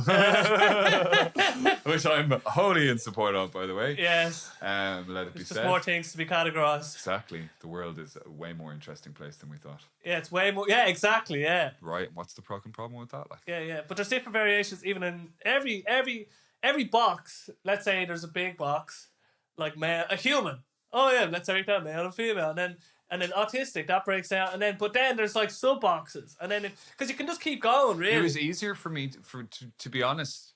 Like I've many queer friends, non-binary friends, trans friends, and it's like when I first found out about that, it didn't disturb me at all, like at all. So when I heard all that like hubbub about it, like I was just like, mind your own fucking business, like it's like they're not hurting you. They're fucking human beings being their authentic selves. Like they're being brave, like, you know. And I could empathize with that because like what is it? It's like not all like queer or non-binary people are neurodiverse, but like some of them are, you know. So there's an overlap, like, so like I'd be in certain situations like hang out and like. I'm not gay or anything. I'm heterosexual. Like whenever I was asked this by any of my gay friends, chancing their arm, they're like, "Where do you fall in the whole thing?" And I'm just like, your hair. I was like, I'm. What did I say? I have a line for this. I said, I'm heterosexual but emotionally available. I'll talk about your feelings however you want, but that is a drawback I found in some respects. Like some people out there are so wanting for like genuine human connection that like I'll talk to them for 5 or 10 minutes. Like I was talking to a fella in Fibbers the other night, like just randomly, like, and like he kept like saying real self-deprecatory things about himself. Oh, I'm a big fucking idiot and blah, blah, blah. And I was just like, no, you're not. I was just like, and like after about 5, it like the conversation went all sorts of different ways. I studied philosophy and English for like I have a degree in it from Maine Youth, so I have that kind of that mode when someone says something to me like, and they're just like saying, oh, well, I believe this, then I do like the old like. Yes. You know, let's switcheroo. Let's tease this apart. Yeah. What do we mean by this? By the end, he was just like, that was the most amazing conversation I had in years. I was just like, so this is what I'm saying. This is like, and this drives me nuts too, which is that like, if you're an autistic person with neurotypical friends, right? Neurotypical people have hidden ways of communicating with each other, right? That are obvious. Well, I assume they're obvious. Otherwise, why the hell would you be doing them? And if not, that's not obvious. Then. Yeah, then you should probably stop doing that and come up with a system of communication that actually works. Anyway, that's another conversation. But yeah, it's like, for instance, if you don't like. I would want to contact my friends all the time and hang out with them and learn about their lives and like, sharing their lives and all these things. And now, like, people are falling into this whole gap. It's like, are you tired? Are you alone? Do you have a headache? It's like, Here you go. are you low? Lines, man. Are you low on rent? You're probably suffering from capitalism. Yeah, From the yeah. effects of capitalism. I understand that, but like, I've had to become very, very aware of these kind of like cognitive traps and like psychological traps that people fall into, where they're like, "Oh, I would meet up with you, but I don't have time," or it's like, "But the less you meet up with me, the more reinforced the idea of not meeting up with me becomes in your head, and it just becomes this like, You can see that. yeah." And I'm But just the like, other person doesn't see that. they're like, "Oh, I wish I could." And it's like, but you can. You can. It's not like, this is the thing. It's like, and this is why I admire so much. This is why I admire so much, say, people committing to things like open mics and things like that, because like we shouldn't be slaves. We shouldn't be slaves to capitalism. We should be free to engage with each other. Like for me, it's like, for me, I remember like, even after lockdown or whatever, I was so eager to get. I was so eager to get back, so eager to get back. And now, and I'd be calling people, and in some cases, they'd just be like, they just wouldn't. And it's like, people haven't gotten over that, and I was just like, that's crazy. It's like, because I remember at the beginning being very like, kind of like very chutzpah all about it, like being like, oh, neurotypicals are having trouble not socializing. Because in this case, not being able to socialize was from an external factor like lockdown, pandemic. Like I'm stuck in my house, I can't socialize. And I'm just like, oh, neurotypical people can't socialize. Oh, that's so hard. Isn't that so difficult for you? It's like, you know how many years I've been doing that for? Yeah. 35. It's like 33. Well, at the time it was like 33 years, but that's the thing. It's just like, I was just like, I just couldn't get over the fact that like people let stuff happen to them. For me, I have this active awareness of, right, this is what's happening in my life right now, and you can either choose to just coast and do nothing and not embrace your, because for me, I am very much a believer in fate and destiny, and I think that like the cosmos isn't really going to give you a break unless you like, yeah, you got to make your break. You got to play with the with the universe. Yeah. Hey universe, I want to do something interesting. And great, like, then start moving in the direction. That's it. If you make an effort, it's incremental changes. But for me, I just had this notion of, we collaborate with people, la la la la. But like, this is something I can't. This is something I still can't get my head around. Is the fact that I'd be looking around and like, I love people collaborating and everything, but I'm just be like, why isn't anyone collaborating with me? You know, because I'm a massive like collaborationist, like. Yes. But like, collaboration makes it sound like I'm in wartime. Makes it sound like I'm in wartime France or something. Yeah. The Vichy regime. But yeah, because like I just, I can't get enough. Like my creative needs on a day-to-day basis are not met. Wow. Like, and that's even when I'm actively doing stuff trying like to this. meet them, yes. I need stuff. So when people offer me things like this, I'm like, absolutely. Oh yes, I'm here. Absolutely. Thank you, because it's something fresh to engage in, and it's just not the same. Yes. Monotonous thing going on. Because this is the thing. Novelty. Because your brain is this active organism that's always being affected by your environment, and when people allow themselves to get stratified into the, it's like there's the job. This is another thing as well, is the fact that like many neurotypicals take for granted the fact that they'll be in a relationship by the time they're in their 30s or 40s on average. Yeah. Most of my neurotypical friends either have a relationship or, in the very least, or a baby. Yes. You know? And it's like, or a house. Here's my relationship. We've been here together for how so many years. Or, yes. This is the baby we've had. La la la. And I'm just like, okay. And does that mean you're not speaking to me anymore? We're still friends, right? That's because it's not. It's like no one ever. I was never told that, like, because I'm approaching my level of togetherness now in my 30s Yes. that I never had, and my friends were all hanging out with me years ago when I was still just like I'd have my moments of brilliance, but I was uneven. I go up and down, There's up more and peaks and down, valleys. up and down, absolutely. And now it's just great because I'm just looking after myself, not drinking anymore, not drinking. Not that I was drinking that much, but But yeah, just just kind you of. notice that was sent off. Well, I would find it would interrupt my momentum. Yes, I'd wake up the next day and I couldn't do anything I wanted to do that day. it sets you back. It's like giving yourself the flu. Well, having you probably noticed this. You probably noticed this yourself, but having like a creative, like counterbalance, like makes you way less Yeah. way less likely to engage in like things that aren't good for you. Yeah, well, any sort of anything that's bigger, I think what is it? It's like you need to say no. You need to have a big enough yes in a way. So you need something that's like you're saying no because in a way. Because if you don't have that, then you just get swept away. Why not? Yeah, why not, Asher? We'll Why just not? do that.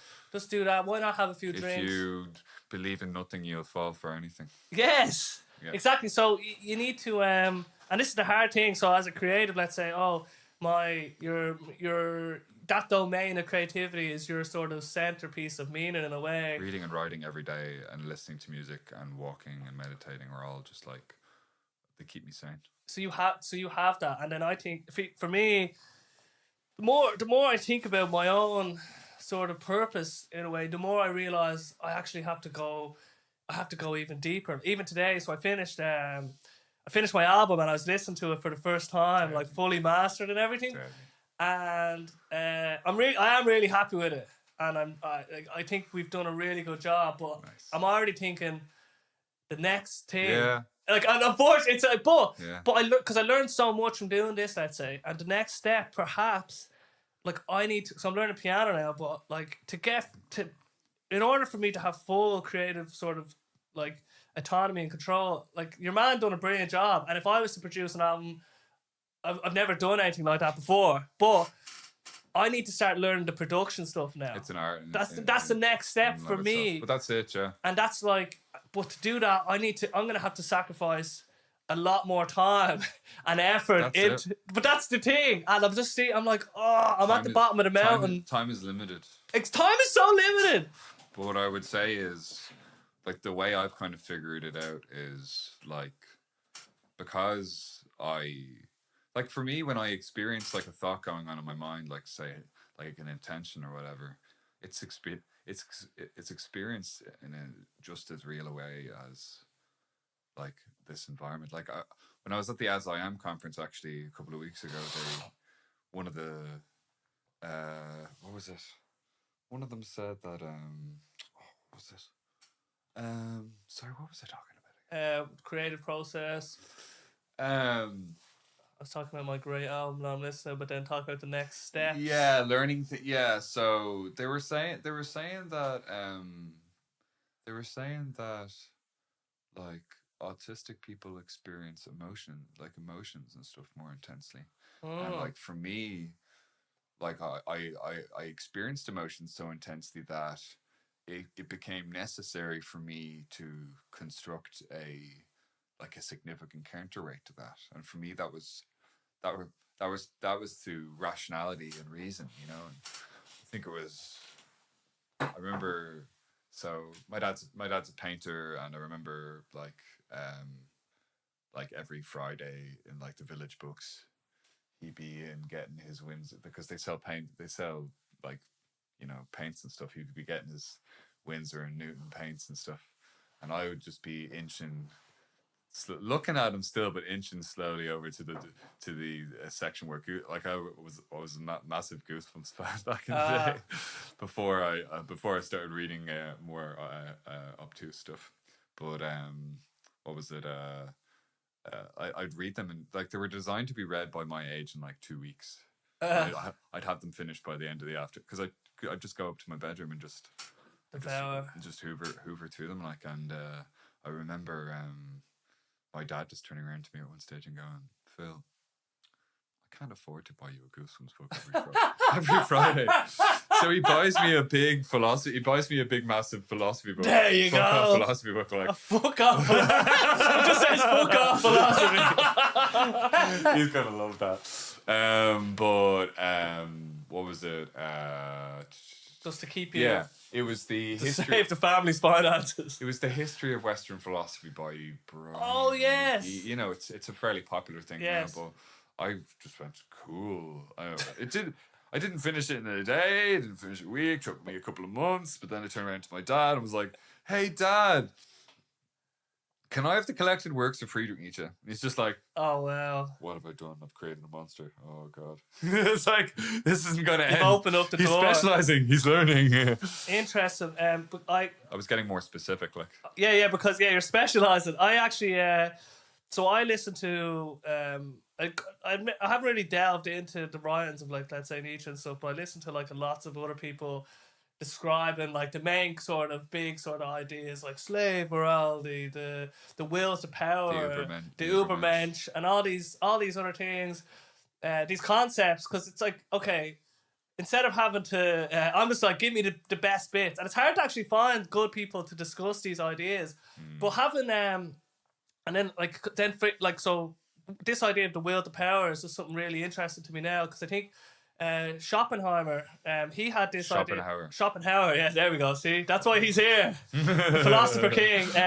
So he had the idea of the will. Everything is will, right? But this is really interesting, right? So we see things like my emotional state, like it's willing something for me to do something. Let's say, like, but gravity in a similar way is willing.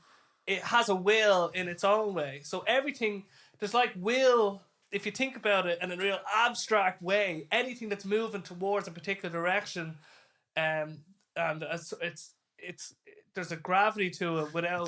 It's either moving of its own volition, or it's being drawn to us. You know, exactly that property of moving from A to B. This thing, baby. Yes, but on the will to power, this is what I haven't really delved too much into. So like, it's like then you're moving towards a place of humans want to expand their power, perhaps. Well, Nietzsche said that man was an unfinished thing. Yes. There was more to do, like, you know. So it was, you know, which was obviously co-opted and stuff by the Nazis and stuff. Yes. Which is why there was such a dearth of like Nietzsche appreciation for a long time, because it was just the waters were muddied. So what I get when he talks about let's say the death of God, right? Because I've come, let's say, more to a more spiritual outlook on life, let's say now, but before I was more atheistic, and that just helps to breed nihilism in a way. Like without that, having a belief or just something grander than your own thing actually. Like if you could click my fingers and just like make me a born again devout Christian and the belief in heaven and maybe you make it up even better story. Maybe hell doesn't even exist, right? Sure. Just make it beautiful, right? It's like, well, okay, what if I live my life like that? Like, let's say the 10 Commandments, virtues, the 7 sins, like all these just real good stuff in these different religions. Haram in the Muslim religion, stuff that's like forbidden. There's good things in all these things. There are. Then people they like don't think, oh well, like Muhammad, he didn't fly to the moon on a horse or whatever, so it's all stupid.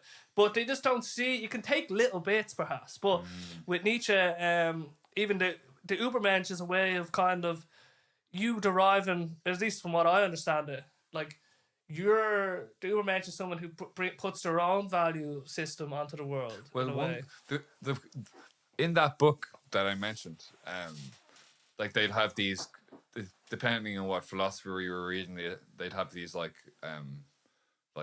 quotations, you know, like blown up so you could see them just if you were flicking through or whatever. And I remember seeing the quote, dare to be who you are, and I was just like that. Like my life went on a completely different track. Okay. Oh, I'm getting it. Like I'm actually getting like a body wide shiver. Even remembering that moment.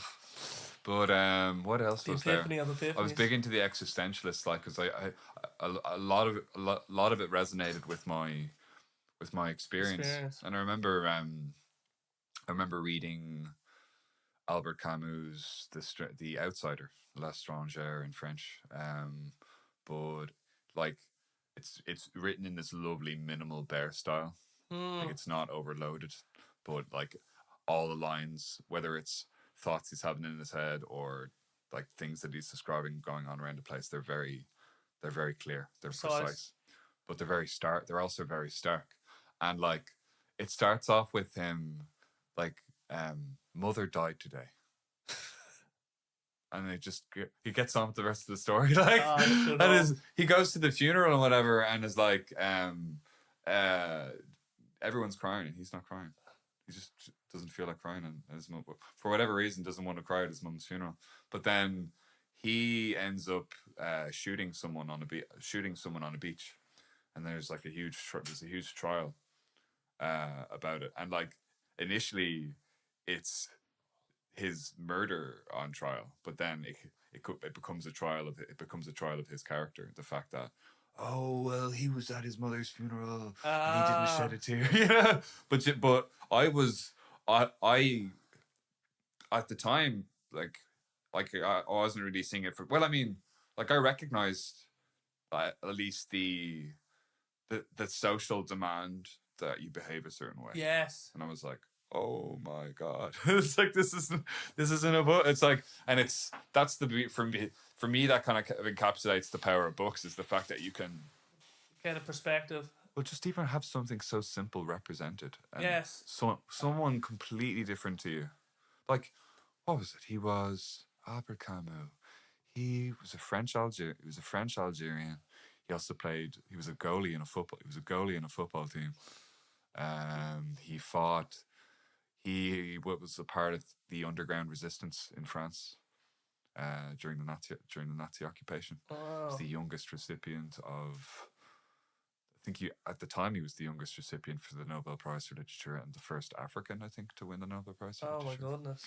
He died in a car accident, and probably would have only five. Probably would have only five philosophers that probably had a girlfriend. if you ever look at like any of the philosopher memes, it's just like. Lady, it's like lady killer. Yeah. He'll steal your girlfriend. Yeah. That's hilarious. But like, it's mad. Like, cause like Samuel Beckett and stuff was in France. He left Ireland. He was like, he's like that would tell you a lot about what Ireland was like at the time. That Samuel Beckett would rather go to Nazi occupied France. Jesus Christ. Because they were trying to balderdize his work, and they were trying to like get him to change stuff. This is like offense, blasphemy kind of stuff, maybe, or censorship. Yeah. The church were any sort of lewd. How would you describe, let's say, the letters of Joyce to his missus, like it's like lewd, unsavory, yes. all these very provocative. I can't think of a good word for it. All these very euphemistic terms. Yes, but you know what I mean. They had that view. Profanity or you know what I mean? Am I saying these right? See, we're great. We're as a nation, we're great at like laying claim to writers when they're dead. Oh yeah, and we're absolute pricks to but them at when the they're time, alive. no, we're not publishing that here. Even Father Ted, we didn't publish, like that had to go on Channel 4. Yeah, first when it came out. He didn't want to upset the church. That's so funny. And now we're like, Father Ted. Church, yeah, we love it. Sorry. Yeah, well, I mean, I went to Maynooth University. I had some trainee priests in some of my classes because there was an overlap between the theology department and the philosophy. Yeah, and I've met some strange characters there, I'll tell you. Oh yes. I remember one time one fella turned around to me and was like, "Phil, have you ever huffed paint?" And I was just like, hold on a second. Father McGinley. I was just like, you're going to be someone's parish priest one day. It's like, I can't believe you getting all closer to God. And there was another fellow I knew who had like mild cerebral palsy, and he was trained to be a priest as well. And I said, what were you doing when you decided to become a priest? And he was like, I was working in a meatpacking facility in Offaly. Like, I was like, wow. It's just like, There you go. So priesthood, it's interesting. It kind of ties back to a bit of the philosophy talk. I think the word is apparitionist. So the denial of life and what you are experiencing, let's say. So let's say the monk or the holy man, they are denying all their sort of human wants and whatever, and saying that we need to transcend that basically in a way. But then you had like I think that's where Nietzsche and stuff, they came in and said, well, like Buddha and stuff, you could say, okay, it is good to understand, like suffering is craving. All these are good concepts, but I want to experience life as well. I have no intention of like why, because we could all just go to the mountains, right? And it actually would be easier to go to the mountains than deal with social people Like Zarathustra. yeah, or whatever. You know what I mean? But I like this. I like the embracing sort of. It's discipline. Yes, with discipline. You know what I mean? But also enjoying being a human. Don't just say, because we're having this cool human experience. Why not be a human? Well, you were saying earlier, even when you were talking about like, you've got your album done, but in the future you'd want it to get more studied up on piano or production and stuff like that. There's the next step. But like when one door opens, a load of doors close. Like like when you start out at your life, like you've got the infinity of your life ahead of you. Yes. But then the further you go up that road, that path gets narrower and narrower. But that's not a bad thing. No, it's not a bad thing. It's not a bad thing. And because it makes it But cooler. it'll get narrower whether or not you do anything with it. Yes. So you may as well get it narrow on your own terms. It's like narrower towards the point of my final annihilation in a way. Because then that's as narrow as it can be. Because there's no steps. Could be tomorrow. Could be 40 years. Could be now. So what a podcast that would be. Yeah, no, shut up. No, but you know what I mean? It's like, but I think the steps present themselves, even with this podcast, let's say, when I first started, I had just a phone recording. And then as I was doing it, I had one of these mics. And I was like, I'll get another one of them. And then I'll put this. So the steps emerge when you start walking down the path in a way. And you 100%. Don't know. You just have to make whatever that step is. You need to make that sort of in the moment. And I just want to double check on the time to see how we're doing. Perfect. So we're just coming up on the 2-hour mark. Great. I usually try to bring it around, try to like rein it in. Although it's hard. Like, I know. Because you're just brilliant. And I was wondering if you would be interested in perhaps reciting something from your little spell book. Yeah, sure. If you wouldn't mind. I think, okay. I think that would be a good way to start landing the plane, as they say. I will do a firm favourite. Oh, yes.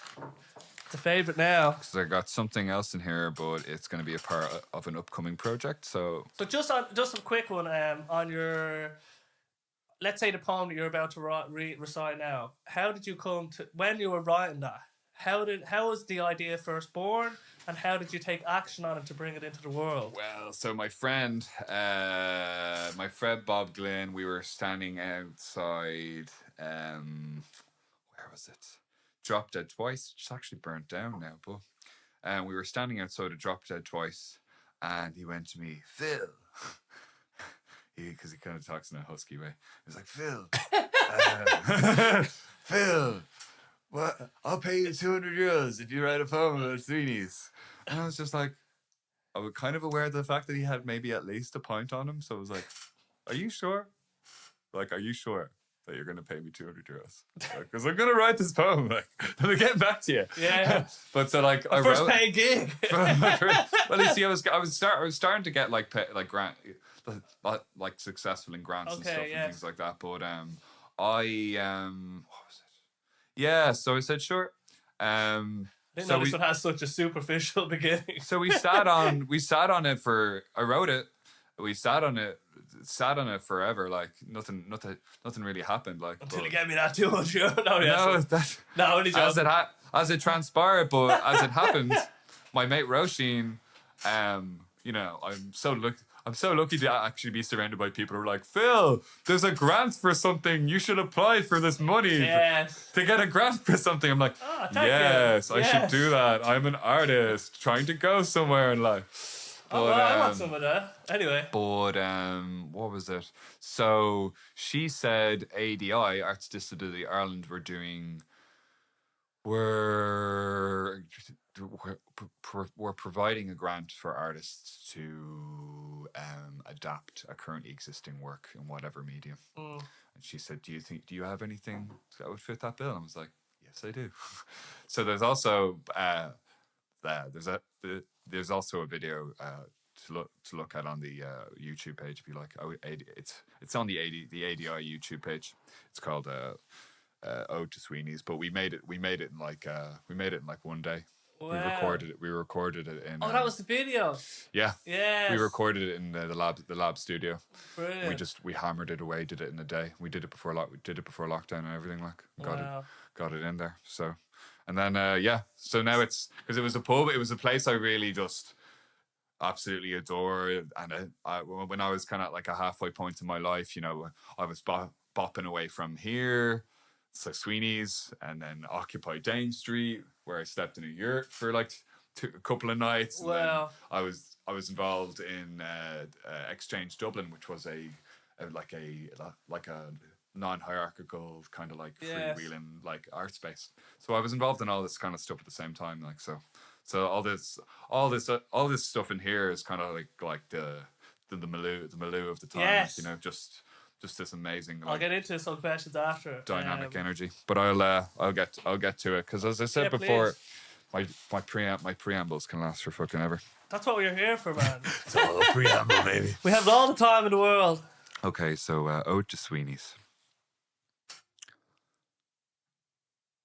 A unique island in a sea of madnesses offered refuge for the mad, and found in their number they were now alone no longer, for a time were comforted.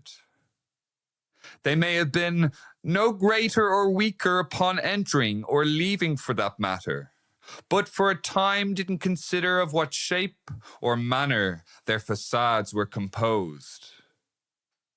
Singular mass, oceanic insanity, provided safe haven for fools. Digits coalesced and obtained. Loneliness interrupted.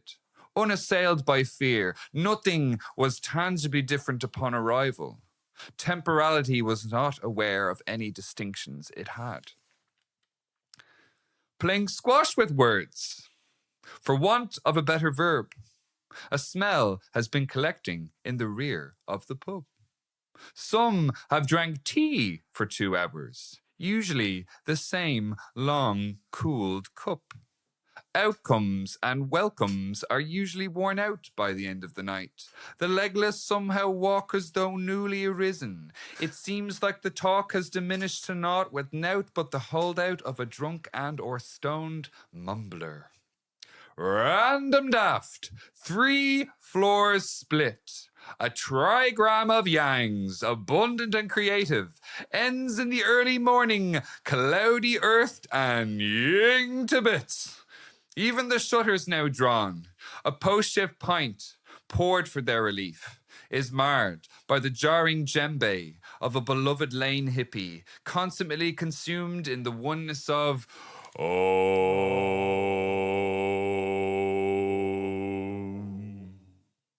There's a potent possibility that no one will go home, even with the close proximity of the sun to arrive in 3 hours. Some sleeping may occur, and Glyn may play some guitar if he fancies it. Maybe a few trad tunes, definitively an L triangle and tangles of beatific hair ribbons to make these mostly late 90s babies reminisce on romantic Ireland dead and gone.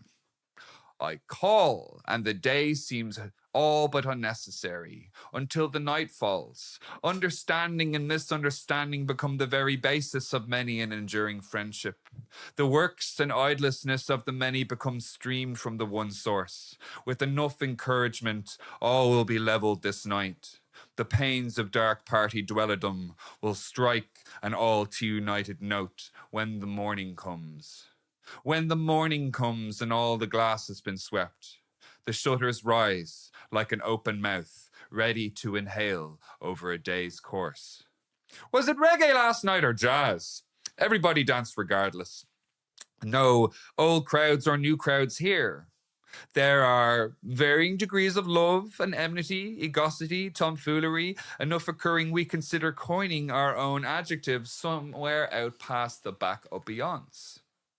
Far away from shenanigan, nor a mile of devilment, some would rather listen to a drunken professional musician than some young lad's half all right rendition of Layla.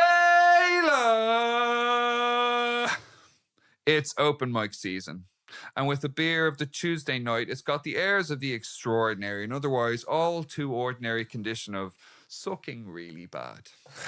I dance really badly, purposefully out of sequence to some number far slower than my feet. With the relative condition of shame overcome, the ice broke, melted, and all remembered come tomorrow, nothing would be. All was now. I made myself arise and take account, made no promises to achieve a single thing, and it occurred as it was supposed to be. Everything presented itself with no plan of mine to interfere. 'Twould be washed away anyway, reduced in reverse distinction, non-differentiation, destruction by another name. The mirror showed the viewer what it wished, granting it little and much. There were no poverty and richnesses, just those who saw and believed and those who merely watched without saying a word. Those who were unlearned were considered lucky. Silences uninterrupted, perhaps a supreme blessing, a different path, albeit to those who necessarily had to wander for some long, unaccountable epoch, becoming disenchanted and dissatisfied, looking for the answers they were convinced to be correct, but not some dull blankness, but a balance of ordered chaotic forces, with no strict place in the world to exist or not to exist.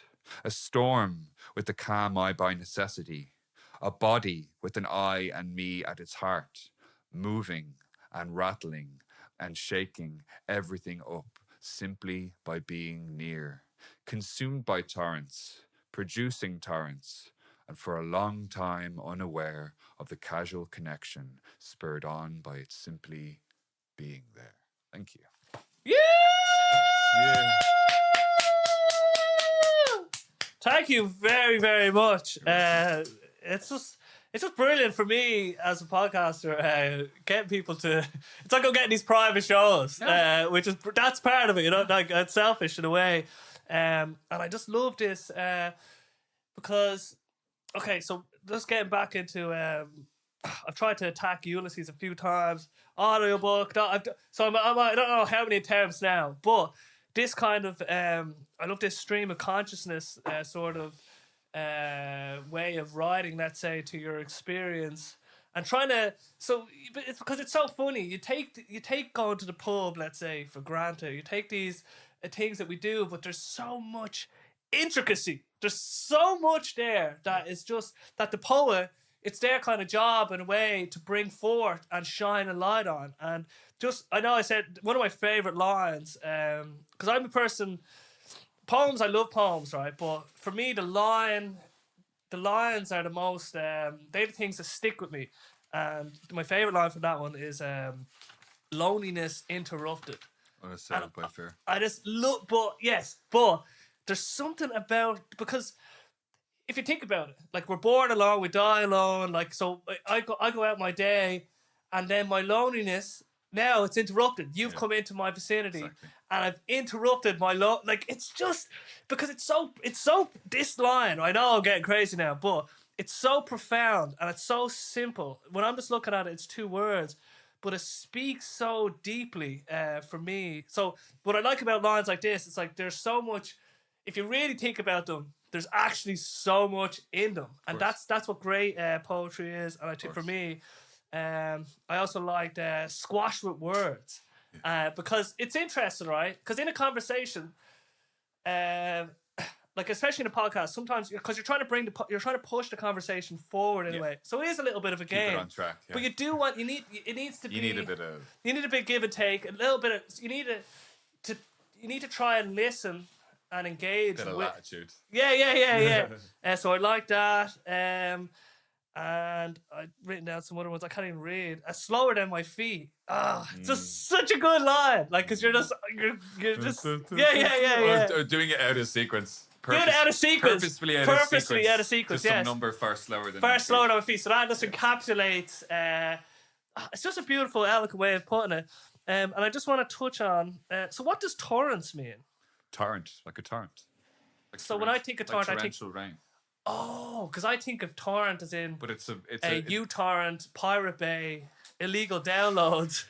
See, I'm definitely yeah. Torrent. Yeah. I'm a tech guy. So you. Oh, there's a Robin Redbreast. Sorry. Sorry. This isn't bird watching season. It's a beautiful bird. So you mean like a torrent? A torrent means to you like like something. Storm. Something. Yes. Something a torrent. raging down on you. Okay. Or something coming in. It can be like. It can be anyway. Like anything could be a torrent.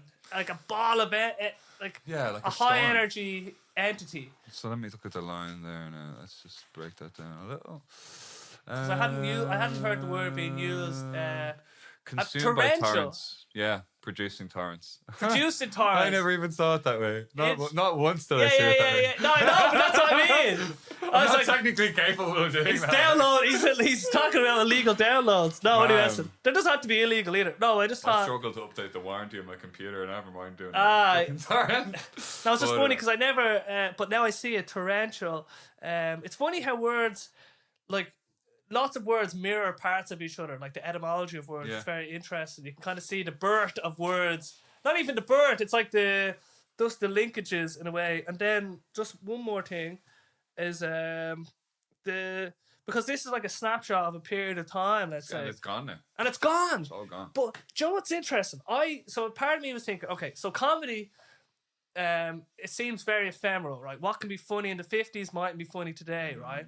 To get to so timeless art, it's actually an oxymoron in a way. I think art, no matter what you do, because let's say I create a song now, it might speak to a timeless experience, but I'm using language and metaphor that are of this current snapshot of time now. Sure, there's a drift, and the language will change. Like maybe people are, so it's like art it's temporal in essence. I think in a way, it's something that I thought, and then also just on.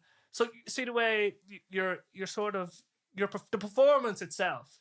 You could see your just emphasis on certain words like the like all this and the pause and the pauses, the performative element to this. So when you first came out with this piece of work, like the performative side, I have to imagine wasn't there yet. Well, I mean, like the funny thing is that even when I'm writing whatever, it tends to come the way it should sound to me tends to not come out fully formed, but the majority of it tends to come out. Interesting. At the beginning. As in when you got to perform it, the pauses. Like I'll whack something out. Like this is one of my old notebooks. Like there's stuff there.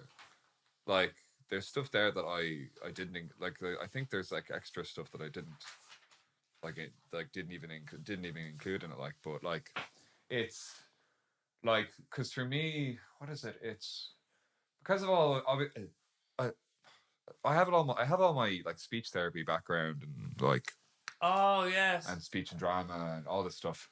So like my relationship with language is very different because on one hand I was having to play catch up and learn it, like just learn it because I was way behind. Like, but then I was also being conditioned to read at the same time, but I was also being conditioned to do art at the same time, and I was also being conditioned to do speech and drama at the same time. And these things were increasing in steady increments as I got better and better and better at those things. So, like the person you see before you now, in terms of even just that skill set, like each skill set that I have is made up of like composites of loads of other smaller things. But this is such an interesting point, right? So because let's say you were like behind in certain places, right? That means you had to get trained, which many people aren't subjected to this type of training, let's say. But then that actually gives you perhaps an advantage because you have taught them about the mechanics of what it means to speak. Because it's like, if you're having trouble with it, it's like, oh, you have to go to these classes to learn. And then but that gives you an inherent awareness of the thing that people take for granted. They'll never see it. They'll never never see it the way you've got to see it. Which That's is, the thing. That's, You live in your own body, like oh your own conscious, your own mind. yes. So the fact that's such an interesting this thing that's gelling with me now, because you had to go to these classes to help you get up to speed, but then you surpass in a way because you have a deeper appreciation for that. Well, I had to fight. I had to fight for everything that I had, and people had to fight for me. And I got to a point where, like, I by not taking anything for granted, like I had to get I had to like show up or go home, like just yes. I had to. And it's like, for me, there is, I would say that, like, that was one thing I forgot to mention. When I was at the ASIM conference, they mentioned a thing which I found very intriguing, which I think I might possibly have, which is called hyperphantism. I think if you have it, you're a hyperphantic. It's like HYP or PHANTIC, hyperphantic. But like, these are people who see things very, very realistically, very fluidly. Interesting. So even when we're talking about imaginary stuff or recalling memories or stuff like that, now it's not like it's not like a photographic memory or anything like that, but it's more like when I might be describing my own impressions of a particular time or something that I'd read. But if I was reading, so like I talked to you, say, about Albert Camus, the Outsider there, and like when I'm recalling that, the same kind of thing is going on in my brain as is going on if I'm recalling like a memory. I'm right there. And I'm like, so like, I'm not just going, I read a book about a man who had a nonchalant attitude to his mother dying. I was there. So the way with him. Yes. So in a way, if you talk about I'm looking at a glass or I was looking at the glass, for you, them two descriptions are using the same sort of part of your brain in a way. Well, I mean, language doesn't exist. I mean, language isn't objectively real outside of the human brain. And have a psychotic brain. It doesn't exist. But it's like one thing they found is that what was it, like, we're not the only creature that speaks a language, but to the best of our knowledge, we're the only creature that uses language in a self-referential way inside our heads. Yes. And the thing, I only found this out yesterday. I was watching a thing on it. Stella said that, like, so like your amygdala, like the lizard. It's called the lizard brain because it dates back to that period of evolution. So it's your amygdala, like basically your limbic system, your amygdala as well, where your brain processes emotions and also music, incidentally. But autistic people have, autistic people tend to, I think it was, they have more, like, probably increased amygdalas or like increased emotional capacity. So earlier there when I was saying, but that's the thing with the music, you see the crossover with music. Yes. Remember I was saying to you earlier about being at that gig. There's like the pain and then there's the immense ecstasy. So like it wasn't like one of the songs wasn't my cup of tea, right? So you experienced that as like profound. Acoustically. Yeah. But qualitatively, I wasn't enjoying it either. But like sensorially, I wasn't enjoying it either. And they were the same, but they were the same thing. And the only reason they're appearing as, say, like two like discrete descriptions in a sentence is because there's a need for me to communicate that to you. I can't just go, I on a sea of vast interconnectedness. There's some everything happening all at once. Phil, we're not talking. We're not all Dr. Manhattan, Phil. You need to fucking. So you had to take a segment of that, break it off, slice it up, and say, "Oh yeah, that's." I have to make a value judgment as to what's going to be discernible to that person. There's no point in me giving them everything, including the kitchen sink. But that's why I like talking to you, because you've taught. It seems like, okay, these things that we take for granted. Let's say do. As a, like, let's say, neurotypical person, we don't think about what we do it. But you, on the other hand, you see the mechanics of it all. I have to. Yeah, that's what I love, because it's like because I love meta. It's like metacognition in a way. You're looking at it from that meta. Yeah, I would say I've used that term to describe my thinking as well. Metacognitive, but to the extent where it's like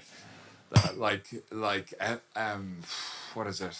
Say areas that I would have struggled in now.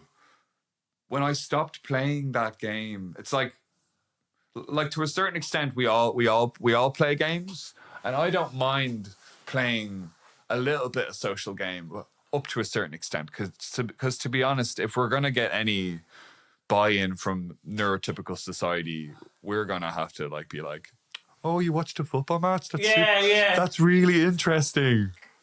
Yeah, Can you hear me winking? but there's a way in.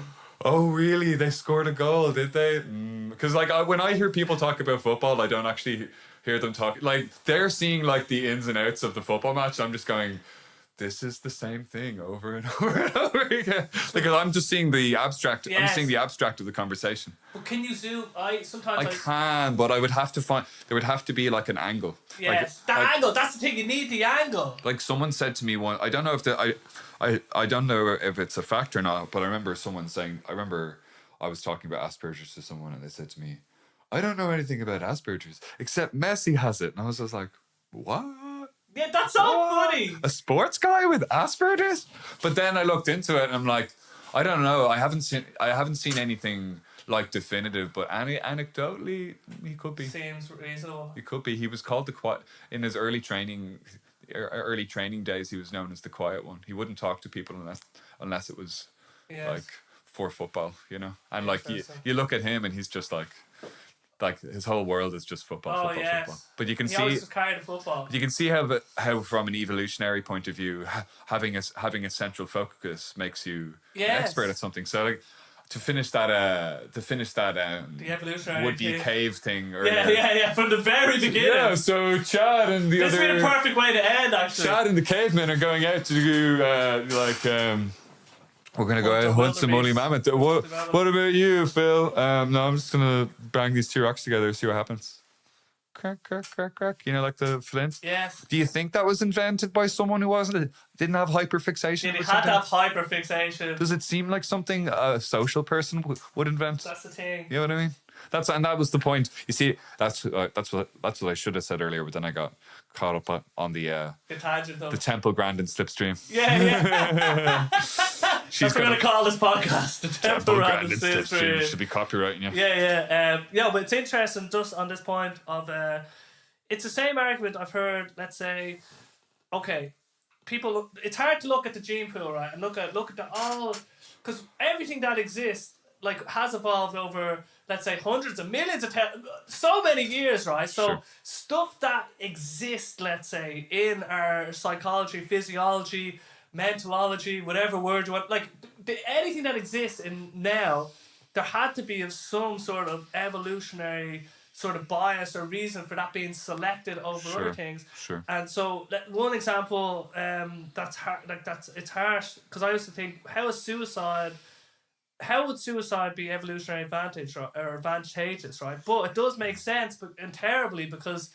if I'm in a family, right, and I'm a burden on my family, right, my brother and sister, they share my genes. So the genes are the kind of metric that gets passed on. So they're what's being selected for. So if I decide to remove myself and they get to prosper, then I'm actually favouring my genes going on and prospering. So now, I don't know if that's the actual mechanism, but you can see if you play the evolutionary game, and then what you're saying, and then some people say, I had this argument with somebody, and I haven't even been able to reconcile this, but different sexual orientations, because you might think straight away, if you're sexually orientated in a way that doesn't produce genes or offspring, then how would that exist in the gene pool? Because it does. It definitely does, because there's humans out there that have all sorts of sexual orientations. See, the advantage might not always be genetic. Yes, exactly. Yeah. There's this really good... It could be cultural. We don't understand... just because you can't point to it directly, like the way we have, let's say, with them two examples, doesn't mean that there isn't something that we don't see. There's this really good analogy, right? it's called Chesterton's fence, right? And so it describes. Imagine you're a farmer and you're building a new section of the farm, right? And you come across this fence, right? And you're like, why is this fence here? Let's just remove it. And they go, wait. Why would you? Don't remove the fence. We don't even like without understanding why the fence is there. Just because you don't understand it, I think we should maybe think about this before. Maybe it's here for a purpose. Sure. Instead of thinking, let's remove it. So and then using any sort of when people like, let's say like hyper Christians or whatever, or they think, oh, it's not natural, right? Anything that exists is natural, right? Or, like that's just literally. That is it. It's nature. It's nature, right? Yeah. And then they use the argument of this is interesting, right? Because I'd like to talk just because I've been battling with this how to articulate it. So you might look at the human species, right, and you say, oh, our purpose is to procreate, right? Let's say you look at it from that lens, right? Sure. But people don't understand. If you look at it from any lens, you're just looking at nature and then imposing a reason based on evidence. So it's arbitrary. So why isn't our purpose to go toilet? Because we go toilet as well. Maybe that's our purpose. So people don't see that, like, especially people that are against, let's say, a different sexual orientation. What I've heard this argument of like, oh, like it's for they can't procreate, but it's like you're just slicing reality. You're taking what is it like an art from an is. Like you can't use. It ought to be this way. It ought to be this way. But it is this way. Yeah, exactly. So you can't look at the world and say, oh. That's the way it is because this exists in nature. It's because it's an arbitrary distinction in a way. When you start doing that, they argue. I find a lot of those people argue from bad faith. Yeah. They argue in bad faith, where it's always just like, gee, suppose they do loads of Ben Shapiroism. Suppose la la la la la. It's like suppose nothing. Talk about reality. Stop saying, think about it this way. Suppose this. Yeah. Suppose this happened. It's like. Suppose you actually talk about reality, and not just make up these discrete little scenarios that suit your agenda, which you've obviously pre-baked in the oven, and have to, like if you're arguing with a person in bad faith, nothing you're going to you could come up with the most coherent, rationally together argument, like incisive argument ever, and they would still not listen to you. Just no, and like it's hard. It is hard even for me. I do try to be super. I always try to look at it from all perspectives, but I know I'm biased because their identity is invested in it. Yes, and there comes a point where even if you've spent your whole life believing such and such a thing, then by the time you might actually realize it's a load of nonsense, you're too. There's this thing which human beings fall for a lot. It's called the fallacy of sunk cost. Yes. Which is like, I've invested this amount of money, this amount of time. I've been a racist for so long. Yeah, like all that good time being a racist. I love homophobia. That'll all be a waste. You know what I mean? It's great. It's just. But that's the same thing, and it's the same thing with them. I was talking about it. You see, it happens, and really. We only look at like the extreme examples, but you're like, as I was saying earlier, the same kind of habitual behavior that makes people like that. It's the same kind of habitual behavior that makes people drift away from each other. It's not done for any reason. Yes, at all. It's a consequence of whatever path. Things start to shift. Things start to shift in front of your view, and like. You become tethered to them, like, you know. It's like me for AI. I'm so pro AI, so when someone tells me something bad about it, you leave AI alone. Yeah, you leave AI alone. But I try to recognize it. But I do have that tendency. I'm a pro technologist, let's say, and then some people. I think it's just about trying to be aware, and then also when someone has a different perspective. Especially if it goes real against yours, just let it in for a bit. Let it in for a moment. And I heard a great quote actually recently. I can't remember where I read. What book was I reading? I'm reading this like old meditation book. It's actually my bag. It's right here. Our second sponsor. Oh God, Penguin Books. He had a great quote, and it said that what was it that actual listening, it's unconditional. Yes. It's actual listening is That's when so you powerful. were actually when you were a good listener suspends disbelief. Wow. So you're not thinking of You're you're not not like, formulating an oh, argument or trying to going, argue. oh man, oh this thing, oh well, la la la. Yeah. That's not listening. Yes. That's not listening. And at that point, your intention is to actually It's to fight that it's just to thing. beat them. Or to get your point. You're And not all, listening. and all of that stuff, all that stupid one-upsman bullshit comes from the old part of our brain, which is the discerning brain. It's like you can call it fight or flight, but you can also call it like you can also call it like Preservation. craving or Okay. aversion. Yes. Like I want this thing or I don't want this thing. So do you ever notice when people get into this tit for tat thing where they're like, oh well, everyone's against me and Yes. la la la, and it's just like that's all that's your conspiring. reptile mind. Yes. The problem, and I was because I'm doing like a mini kind of like meditation course thing, and he was talking about the fact that neurologically speaking, like when you're what's it called when your so your old brain had a very specific job of like assessing threats and seeing where they were Yes. and coming up with Solutions. responses, either fight them. When I was watching that thing the other day with your man's just like, oh, I'm sorry, my fight or flight kicks in, and he goes, like, he's like, when do you ever fight? He's like, okay, my flee. He's like, my flee response, my runaway response. Yeah, just I have a flying response. But he said that like you have to, when you're meditating now, I can't like I'm gonna properly get back into it. Yes. My goal is to he set a high bar. He says if you're not doing 30 minutes for 6 months every day uninterrupted, you can't call yourself a meditator. He says full stop.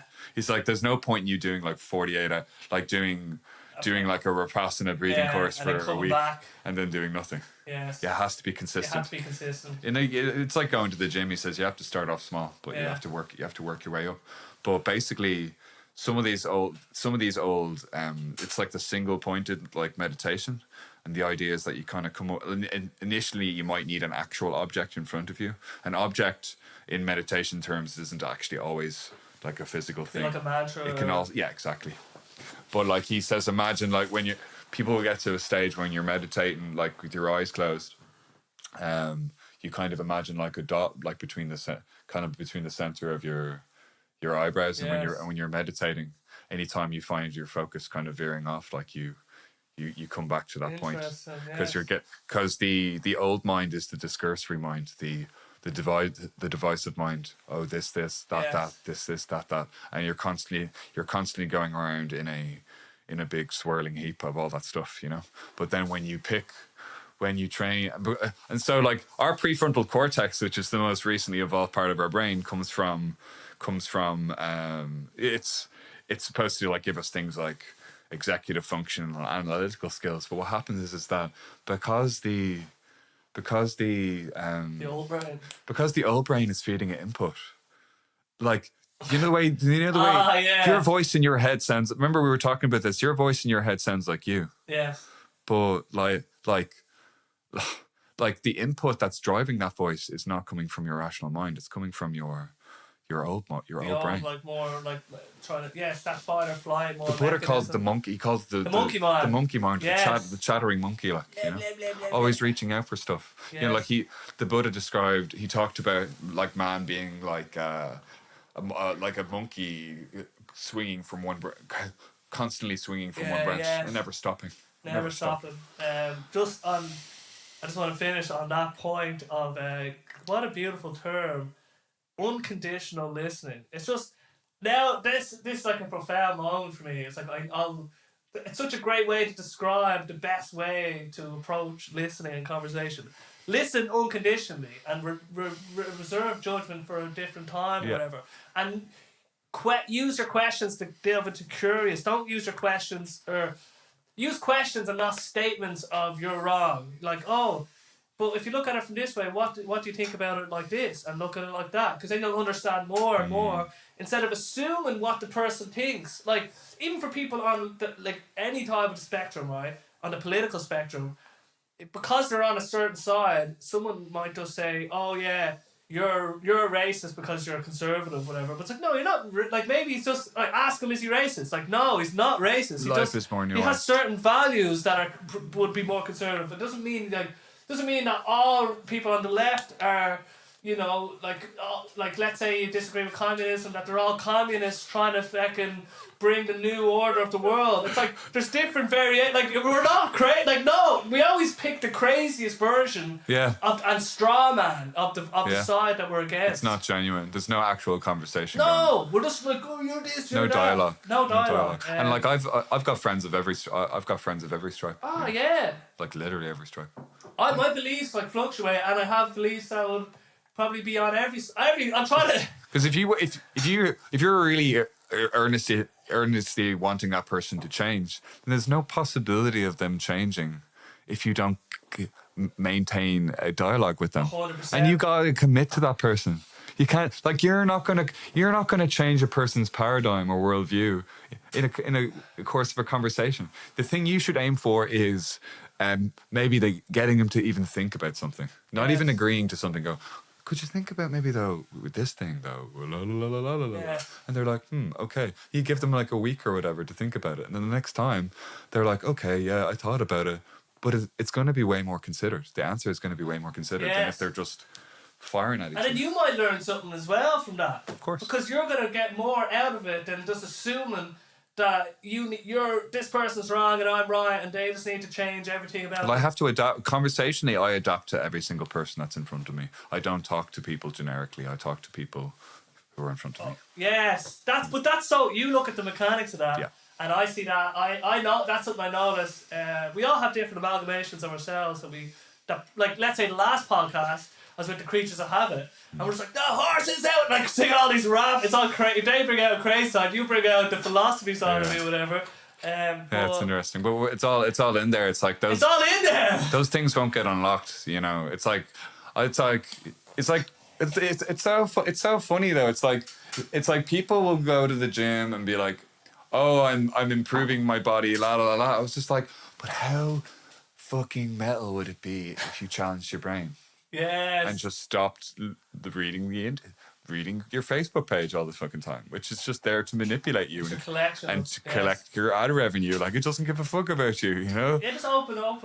And that's what's causing all that stuff anyway. But yes, and we're pigeonholing ourselves based on what we've told the algorithms that we like. yeah, So it just comes up with an exaggerated. yeah, and then you need to, like, a good thing on YouTube, what I always do is, like, if it's showing me stuff that I don't want to see anymore, but, like, let's say my brain has been like, oh, you Lou like this, I just say, no, don't show me that anymore, because you can actually do it. I love YouTube in a way, because I feel like it's a more curated algorithm, like with Facebook, Instagram. It can just, anyway, let's not get too into the algorithms. Let's just finish. Let's bring it up. Unconditional listening. That'd be actually a great name. I bet you someone's already taken it for a podcast. Probably. But look, I really appreciate you coming on here, Happy making to be the way here. down to Mile High. Is there anything that you'd like to mention while in closing? If there are any projects? Yeah, I have. I have a new piece that I made with a friend of mine, Day McGee, and it's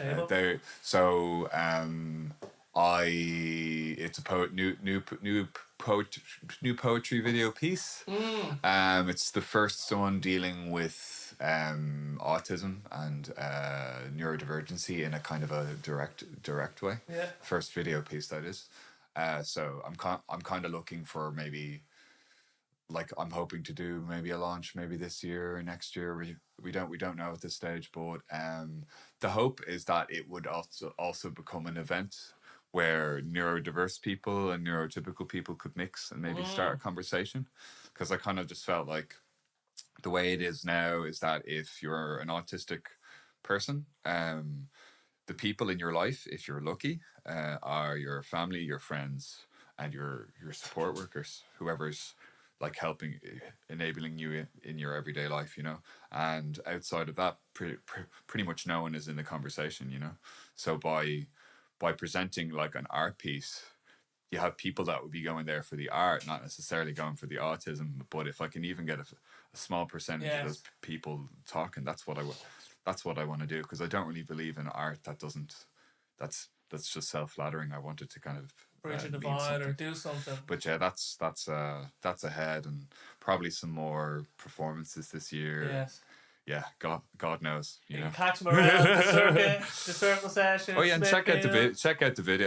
You check out the video on YouTube as well. Oh yeah, we'll sort out. Will there be links? To Sweeney's, for all the source and. Good, yeah, look. Anyway, I think we could literally go on for hours here. So we'll have 24 hours. Yeah, like 24-hour podcast. But we're gonna cut it for now, and we'll catch you in the next one.